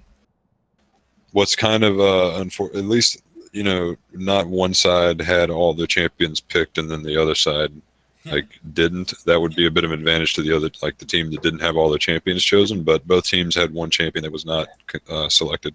even this draft though technically favors PMF, just the remake portion of it, because they know that there's very likely going to be 3 AP champions on HNE's team, so they could spec rune pages for magic resistance. Yeah.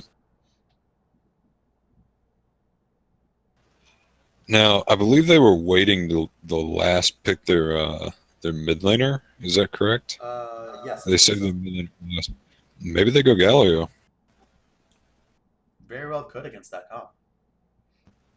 It is certainly a very good pick into Annie, seeing as Annie pretty much cannot blow Galio up, and if she can't blow someone up in lane, then she really struggles to do much of anything other than sit there and QCS.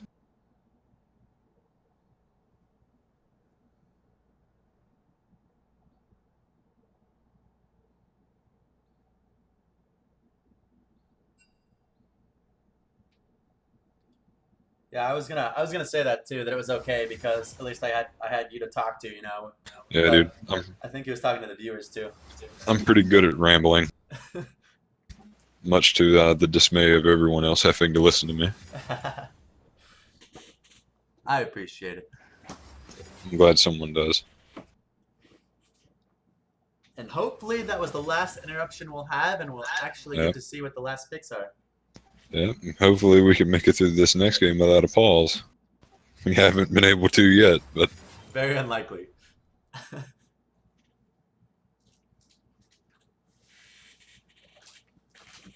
Hopefully, at least if there is a pause, it's not during a fight like the last one was. yeah, that was really unfortunate. I don't really think anything really would have come of it. It wasn't a very big fight, and I don't believe Sejuani was really ever any danger of actually dying, but definitely had to use some stuff to get out.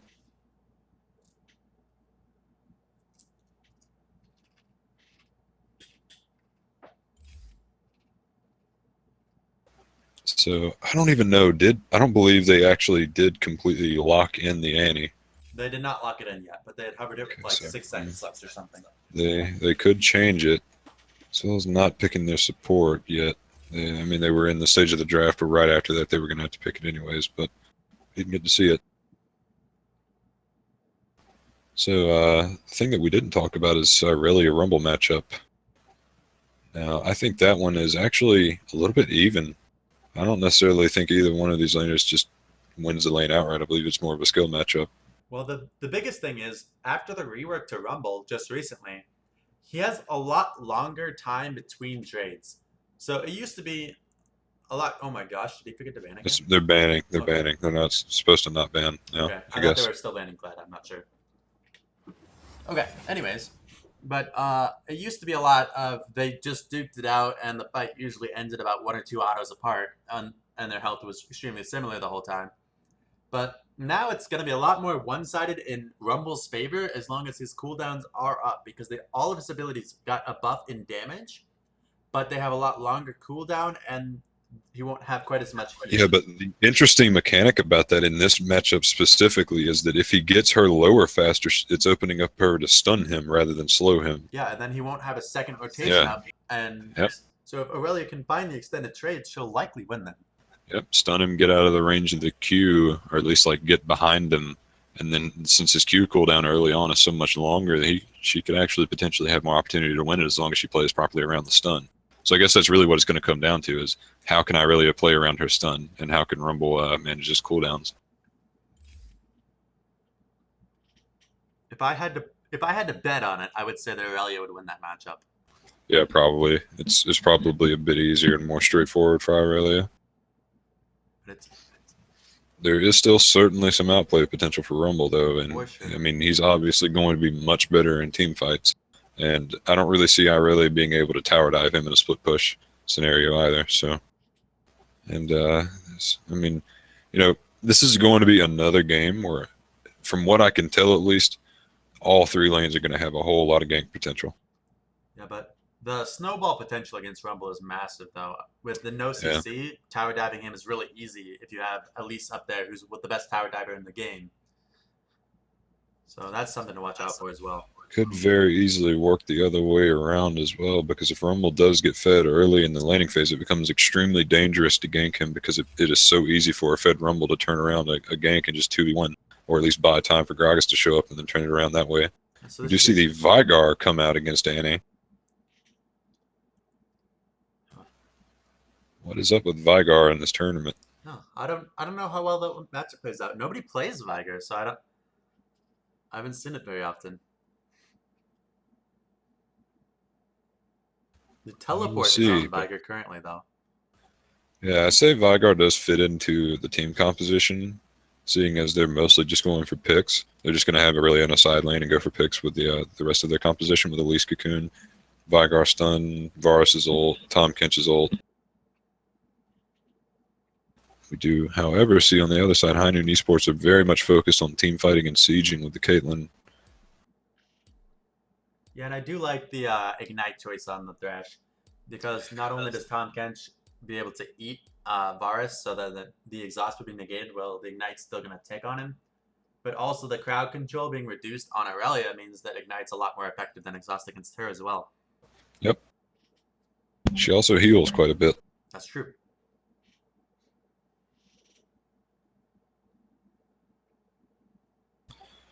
I also kind of wonder why neither mid laner took cleanse here again. Because, I mean, both of these champions are pretty heavily countered by cleanse. Yeah, that is interesting, especially with the Leash jungle. That you'd Yeah, think you'd want to cleanse that. especially Annie, going against Vigar Elise and Irelia and Varus. Yeah, there's a lot of CC coming out there where there's not quite as much to cleanse on the entirety of HNE for Vigar. Yeah, Hidden Esports don't have quite as much like hard lockdown single target CC, but they definitely have more displacement and more overall AOE damage, as well as just having I think a bit better siege. Although certainly PMF is no joke with Varus poke and Elise and Vigar's ability to zone people. The only thing I'm wondering about is, like, I think most of the draft went fairly evenly, except for the Tom Kent feels really out of place, but everything else feels really even. I'd say it depends on if they're actually able to use Tom Kench's ult properly, because like I said, their team composition seems very much focused around getting picks, and it's kind of difficult to do. But if you can use Tom Kench's ult properly, it can be very effective in setting up picks. We will have to see, and it is also pretty good against Thresh in lane. Oh, that was a fortunate matchup to pop in at the last second.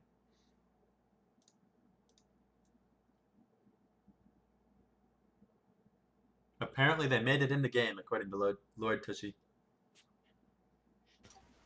So Fantastic. no more problems. That's the hope. And before 30 minutes of pause.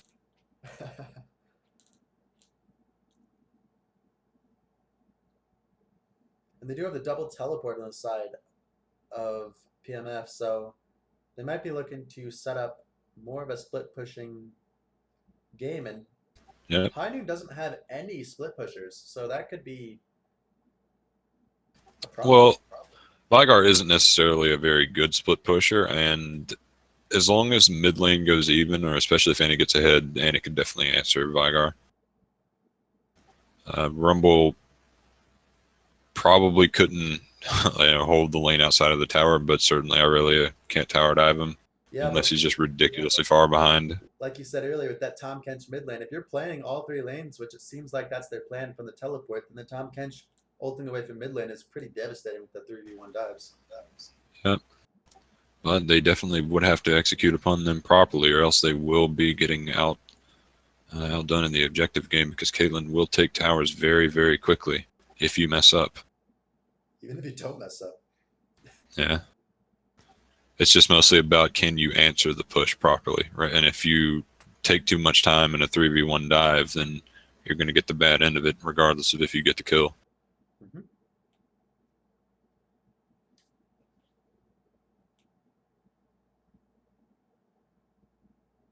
I actually played against Lunar Rabbit in a normal draft mode game the other day.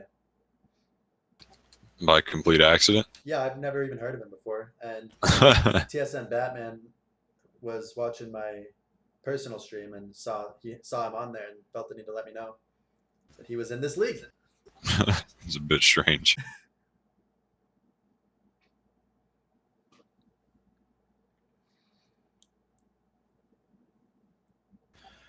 Going into the early stages of this game, as with most games, I'd say that the junglers are going to be a very big deciding factor in it.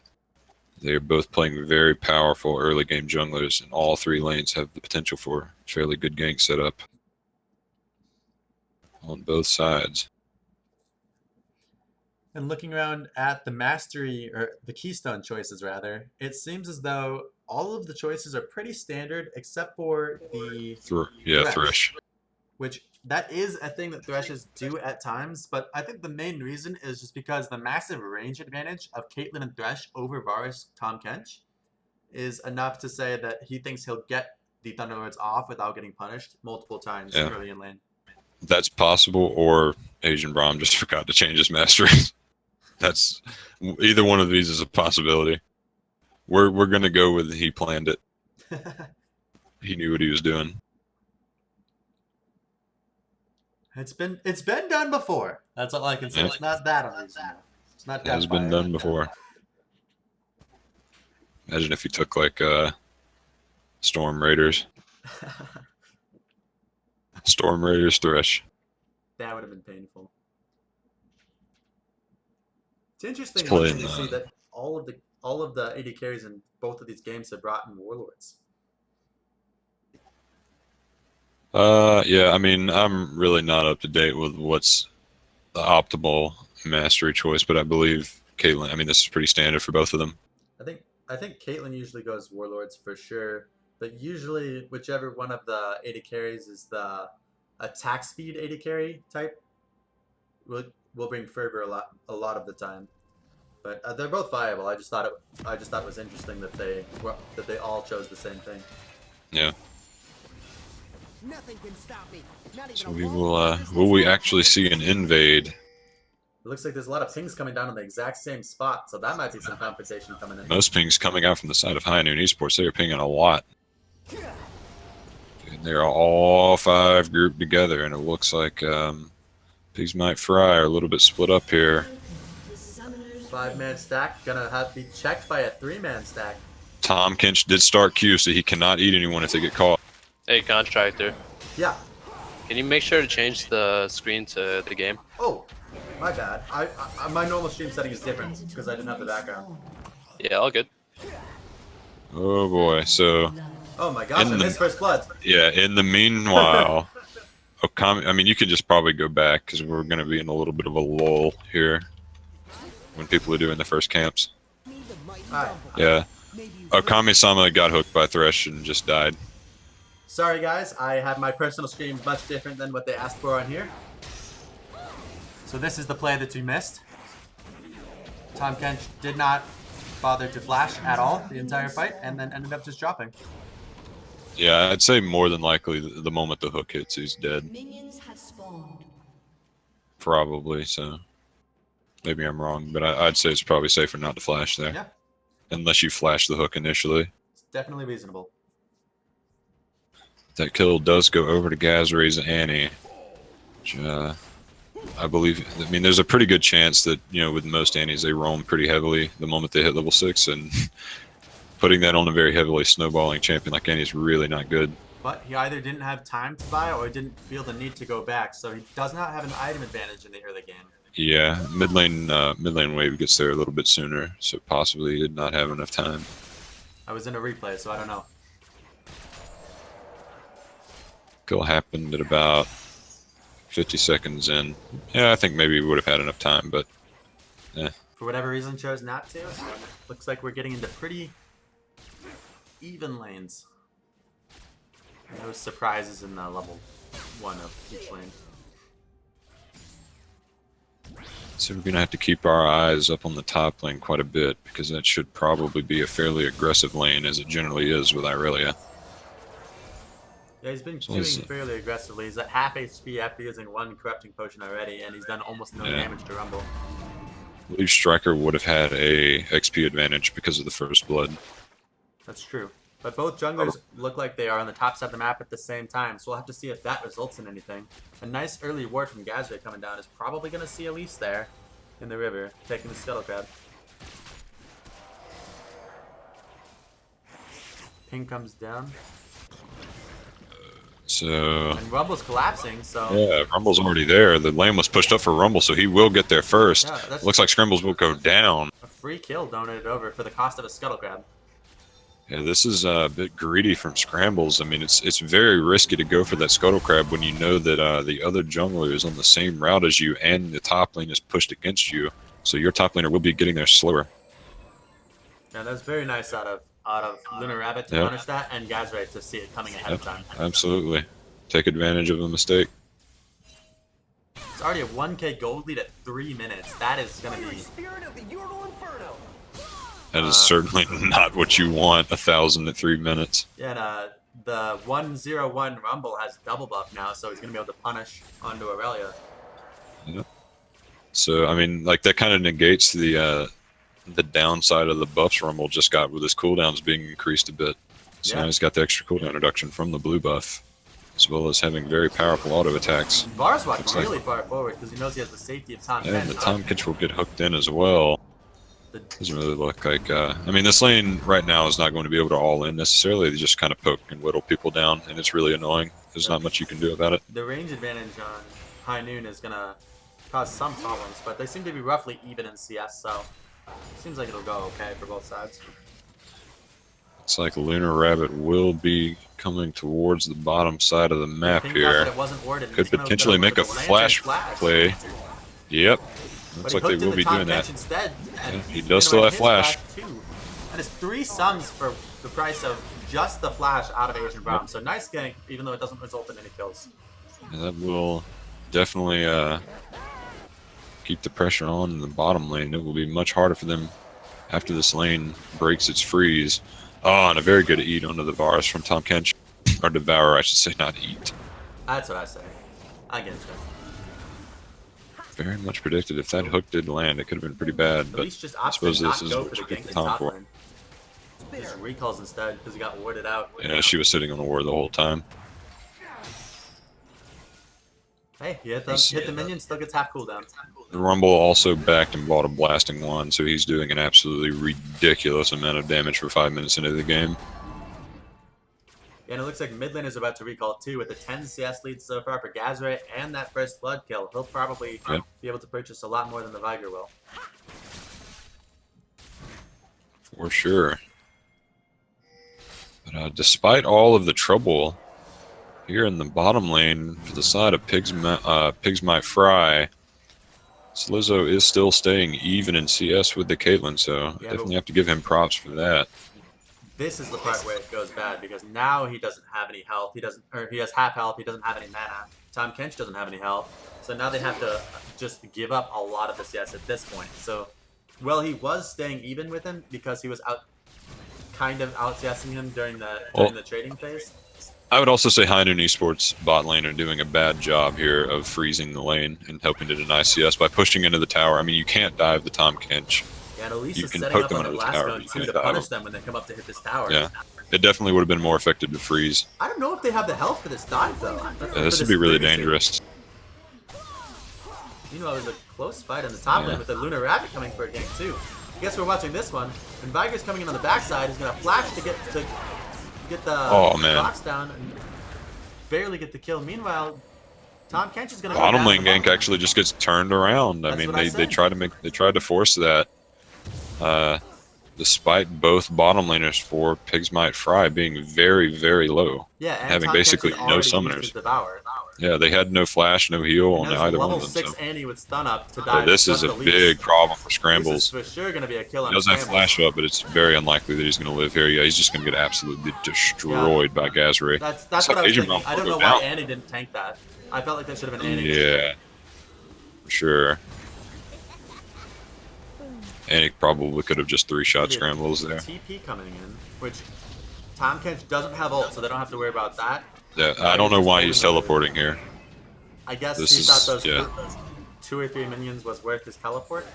I'm not sure. He's Maybe lost he thought track of maybe he it. thought he had to save the tower there. I don't think he did. His bottom lane was very close to being there, but maybe the tower would have gone down. But I honestly think that would have been maybe a little bit beneficial for their tower to go down, so that they can just freeze it. Yeah, and he Instead of lost a having to lot deal of with all this CS in nonsense. mid lane for that as well. So if I'm, I think that High Noon Esports bot lane should definitely just freeze this wave. And I mean, if Pigs Might Fry's bottom lane ever tries to come up and get CS, then they just get traded on immediately. Yeah, and there's no reason to rush the first tower because there's no one else even remotely close to it, and they have all 3 winning lanes. Yep. Just taking the first tower would allow the Varus to pretty much completely free farm and just freeze the wave, and at least this way you just get to kind of freeze on them. And now Gragas is actually coming in. He lands another hook on the Tom Kench Slizzo. completely bails because he doesn't have any sums, and he thinks it'll just be 2 kills instead just of gives going up on down. it. But they seem This to is- have let him kind of walk away. Caitlyn had to burn ult Yeah. for that, which probably shouldn't have had to happen, but the kill is secured nonetheless. Whole cooldown is just really short, not entirely that important. On Rumble and burn the Rumble. That was But I don't think he's gonna very get out of this. questionable engage from Triquadian. Oh boy. Losing the 1v1. We do have to say the Rumble was 2-1 when that was going on, so he did have a gold, XP, and item advantage. Yeah, and Aurelia chose that fight. So that was just Yep. a poor judging of power strength. That wasn't really a play from Striker. That was just Triquati and deciding to go in on that. And now the CS lead slowly trickling in. So it looks like HNE Esports are going to go ahead and try and take this bottom lane tower very early on. Red team's turret has been So, you know, even though they're not going to be able to deny Varus much more CS after this, the one thing that they can do now that this tower is dead is that they can use Caitlyn to just roam around the map and take the other two towers, which is generally what you see when the early bottom lane tower goes down. When your team has this much of a lead, if you put all of that lead together, it's a 3,700 gold lead, or 3,600 gold lead. Yep. So that'll be massive in a 5v5, which means that red team's just going to try to stop the bleeding. And having Caitlyn be able to roam around, like you said, and take all the towers and dragons is going to probably cause quite a few issues. I don't understand why they're not doing Dragon right now. They should definitely be doing that. I mean, it's Ocean Dragon. That's the strongest laning phase dragon, and this team composition right now is very much set up in a way with this gold lead to just take this game by storm during the laning phase. They are heading over there now to secure the dragon, and there won't be any contest with the least in the That's top lane. absolutely what they should be doing. So Triquati and kind of overextending here with the Q. Again, Rumble Could is end up almost dying to Striker available. again. Not quite, but super close. Just Striker just does so much damage right now. Doesn't even have the double magic pin items yet. And Elise is Has trying one. to solo the Rift Herald in the meantime. But they're going to make a 4-man potential dive onto Viger. Looks like it's not going to pan out correctly. And he's going to return a lot of damage, even a kill back onto Thresh. Oh boy. Overextension there. So that could kind of put the brakes on this mid lane push just a little bit. There's still no one else coming to defend. It'll just be Tom Kench coming in with ult more than likely if they choose to siege it. But it looks like they are going to back up and give respect over to the red team, acknowledging their one mistake. They will also be giving up the Rift Herald. Very So nice this on could be- PMF side. Not really too sure what PMF are going to be able to do with the Rift Herald right now, seeing as every single one of their lanes is just getting... actually, no, the mid lane's pretty much dead even. Yeah, he caught back up with that last Yep. kill. So maybe they can make a play mid, but I don't imagine that Caitlyn and Thresh are going to be leaving the mid lane for a whole lot longer.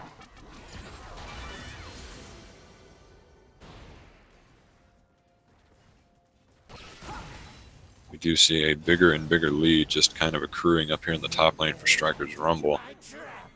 And actually, well, you look at the mid lane and say their CS and kills are very similar. Viger actually has a 2-level advantage over Gazra, who does roaming, and Dragon and everything. Yeah. As well as XP that was stolen away Yeah, from when, the bot lane. when Caitlyn and Thresh came to mid. That too. Shafty was pretty much completely alone, seeing as Thresh and Tom Kench were just bottom lane and Scrambles was soloing the Rift Herald. Could we be seeing Asian Braum getting caught out again? But it looks Just like he's able barely. to walk Actually, that was a around. very good dodge onto the Vigar wall. Just barely sidestepped it. Now they are looking to set up the siege onto the mid lane. But Actually manages to hook Shafty, but there's a Tom Kench. he's going to have to land another hook immediately when it's available, otherwise they won't be able to utilize that Tom Kench Devour being down. Nice damage coming in from Scramble stepping on the trap, though. Another hook's going to land right away, just like I said. But the Devourer is available, so he's going to make it out on... It still ended up chunking Shafty quite hard, and now they're pretty much guaranteed to lose this tower. And we also see Rumble coming in behind them, Nice play potentially on- going to catch out Elise. Oh, She very will go good down drag for assault sure. to keep him in the wall on the Rumble ulti. Striker just barely flashing out, and Vigard does go down, greeting for the Rumble kill. So this could very easily end up in them losing a tier 2 as well. They don't have any more minions, though. Oh The my top goodness, edge is Asian massive. Braum. And then body slammed onto the trap. The CC layering is perfect. He could not move the entire fight. Now, we can criticize Asian Braum for getting caught earlier in the mid lane, but His hooks have been pretty much on point the entire game. He's only missed a couple. And a very nice pickup from Gazray, realizing that Varus was alone under tower against 4. Yeah. Just an overall lack of respect coming out from the side of PMF, and HNE Esports are capitalizing at every avenue on that 7,000 disrespect. gold at 14 Yeah, minutes. this is just Massive. ridiculous. Oh my goodness. Gold lead is increasing by 1,000 every 2 minutes on average. That is ridiculous. At this point, I'm really not too sure how you come back as PMF, because your composition is based around snowballing and trying to set up picks, and the enemy team composition is set up pretty much to just team fight you, siege and team fight. Yeah, the And only they have chance that they have massive lead. is getting vision. If they can deny enough vision and actually get a couple picks to try to stall it out a little bit, then they might be able to make something happen in the mid to late game. And it looks like Striker is going to get picked off here. He is absolutely He's getting getting collapsed surrounded, on by that's 3 for sure. members. We'll see how much Yep. damage he can get return back, but he opted not to use his ult, realizing it probably wouldn't net him any kills. It was actually down Oh, for it's just down. like 5 more seconds, just barely down. Oh, yeah, but just He probably came could have up. gotten a kill. So it looks like Scrambles will end up dropping the Rift Herald, and they will look for this top tower. They will very likely get it. That was very fortunate timing. The Rift Herald was almost timing out, so to get the pick right as you need to use it is really huge. for Oh, we see PMF. PMF's bottom lane is getting the bottom tower, at least trying for it, and they actually end up backing off, and it looks like Shafty is getting caught out by another great Thresh hook. He will go down, but now Irelia is diving on the Gazro, or Again, Gazray, and he another goes down. miscommunication coming in because- And we see Striker actually teleporting into this fight. His ultimate is up now. Nice Scramble play by will go Asian down. Rom. He hit the Yeah, blast well, cone to launch Aurelia back into the Oh team. my goodness. Everything going wrong after getting the tower in the top lane for PMF, and they also don't manage to get the bottom lane tower either. Ruktor's Caitlyn is just too strong. And then a completely wasted exhaust there. Yeah, very, very bad exhaust. Interesting build choice from Ruktor that I really don't agree with. Going Hex Drinker after this, or like in the middle of getting Static Shiv, i.e., I think you should definitely be getting QSS. Dude, Hex Yeah. Drinker is not going to save you if you get caught out by this team.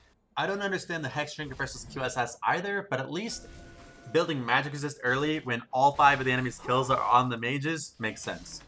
Yeah, it's certainly better than not having Magic Resist. It's just massively less effective than getting a QSS. Another hook's going to land from Asian Yep. Rom into a chain CC on Tom Kench, and she has nowhere to go, so she lands straight There is down. no reason for PMF to be trying to contest this dragon. There's no way. I mean, you're not going to get a pick because every single member other than Rumble is there. And they're, up like almost 10,000 gold on you at 17 minutes. You have no hope of winning that. And there's only 2 of you. So, really, really questionable decision to try and contest that dragon. Yeah, now Varus is trying to defend 1 versus 4. We also see Shafty roaming back up to the top lane yet again. Rumble's ultimate is not up, and it looks like he will just go down. But they are giving up bottom lane priority because of it. And they're They'll teleporting teleport. in with the pick Very up good Varus. hit. Oh, Asian nice Braum. flash from Varus over the Dragon's ult to be able to get into Tom Kench before taking any more damage though. Still just American sniper Asian Braum, man. Been on point with his hooks all game long. Nice body slam flash coming in into a triple barrel, but there's no The follow-up. hook to gets the Viger. denied. But now that Viger stun's down, they're gonna be able to chase right onto him. A stun comes down under Elise, and she's gonna be popped. And it looks like they might be able to chase for more. Another good hook lands down onto Tom Kench, and they're easily gonna be able to 4v1 him out. Oh boy. PMF are just playing right into HNE Esports team composition's win condition right They're now. not stopping the bleeding. Yeah, they are just trying to team fight a team fight comp with a pick comp, which is never what you want to do, With the especially pick not when you're down 9,000 gold 10,000. behind. Yeah. Yeah, you're 9k down at 18 minutes, and you're playing to the enemy team comp's win condition. That's Ooh, That's never almost a good. Pick, but not quite. Good effort there by. oh Aurelia. boy, actually ends up getting Varus with the hook. Almost Everybody goes down. dropped Low, but Ooh, looks like Gazray. Caitlyn isn't getting any He's crits, standing a so little not bit. quite gonna be able to get any of those kills. Everyone's going, but they're just all inning from the red side. There's actually a very good barrel from Lunar Rabbit. Holy moly. Wow, that was actually a really, really good ult from Lunar Rabbit. Holy crap.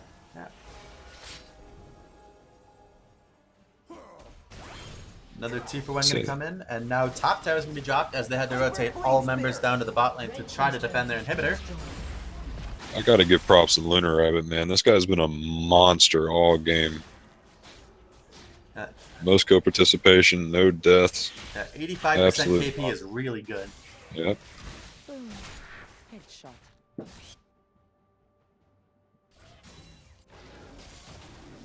So it looks like he is going for the Cinderhulk Righteous Glory build, which is pretty standard when you have a pretty much completely DPS-oriented top laner. Yeah, that's a very good decision with 3 real, especially when your carries get off to such a good start with the kills early. I mean, he's a magic damage dealer, and they already have double AP. There's no reason for him to build Runic Echoes, because that would just make magic resistance too effective against his team, and they'd lack too much tankiness. So obviously you want to go Cinderhulk in this situation on Gragas. And the Righteous Glory is a very good addition because it definitely helps him as well as Annie make engages and Thresh as well. And it looks like Triquadian is going to be getting caught out by Gazri and Striker in the top lane. He is not having a good game. Yeah, now they have 4 people on the top top inner turret with Caitlyn on the way up, and Baron is spawned. So there's a potential that with a giant. Oh, that Rumble Varus ulti there, is absolutely brutal. It's Varus- not like this Rumble ulti, while it doesn't kill anyone, it does an absolutely massive amount of damage. And it should pretty much secure this tower for the side of High that Noon was Esports as very long close. as towards Caitlyn can actually get up here. Interesting that they chose not to go for the Baron, even though they had a pick and chunked out all of the enemies. Looks like they're going for another pick onto the Elise. Another great hook from Asian Braum. It will force out Scramble's flash. Kami-sama is still in a very bad position and will end up dying for it. Now the Varus ult's been burned, and it looks like a kill's going to come down onto the mid Okay, lane. gotta wonder why Gazri is like in melee range on the Tom Kinch's dead body Braum there. runs way under tower again. A nice barrel's going to stop any further aggression, though. Ooh, he's greedy. Oh, He is very greedy. nearly. But Is Viger he just actually is going to get doing out here? someone No, else. he will not. It looks like Viger might be dropped. So we'll kill him. If Varus hits the blast cone, he might be able to save him. But it looks like he doesn't need it because the stun's going to go around him. Oh, nice Yeah, flick this from was just an Rumble. overextension from them. They got a little bit greedy there. Yeah, but thinking the thing that they is, could completely turn Triquadian this. had teleport up and was full health. Yeah, I don't really know what's going on here with Triquadian. Maybe that was It's- the call, and they just Yeah, maybe it is. I mean, it wouldn't surprise me if it was just a complete lack of communication from the entirety of PMF there. I mean, that seems to have been probably their biggest issue during this game. High Noon Esports just seemed to always be on the same page, and PMF are just not able to match it. right And since whoa, that was heal. heal? That was questionable. So, I guess High Noon Esports are probably just going to go for the safe route and set up for this dragon. Leave it, yeah, it's another Ocean Drake. Meanwhile, it looks like PMF is gonna see if they can get vision back around Baron at all, and in the top side of their own jungle to make sure that that same fight doesn't happen again during a Baron bait.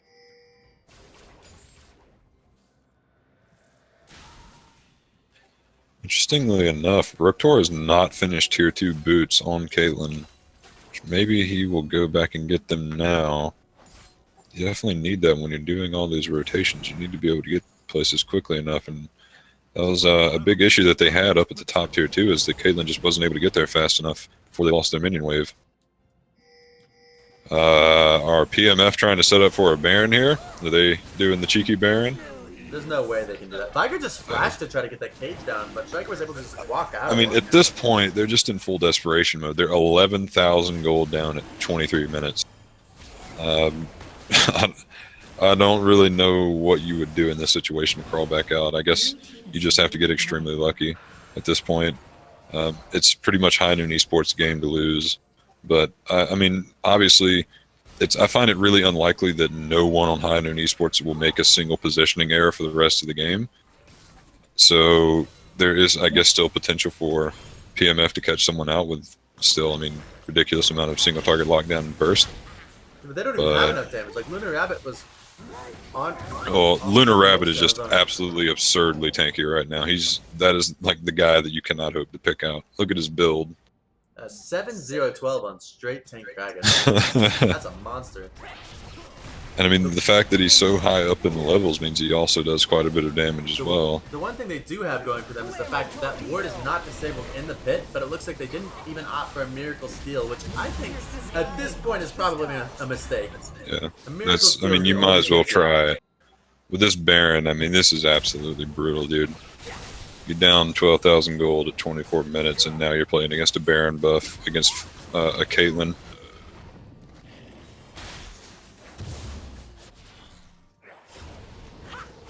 Yeah, looks like HNE Esports will not be wasting any time trying to get into this top lane, trying to open up another inhibitor. They gotta break down the lane that has the most turrets to go through, because that top turret's indefensible with Baron. Yeah, if you're on PMF, I would say you got to give this tower up. You know, you generally have to give up tier 2s to Baron. It's significantly easier to defend an inhibitor tower.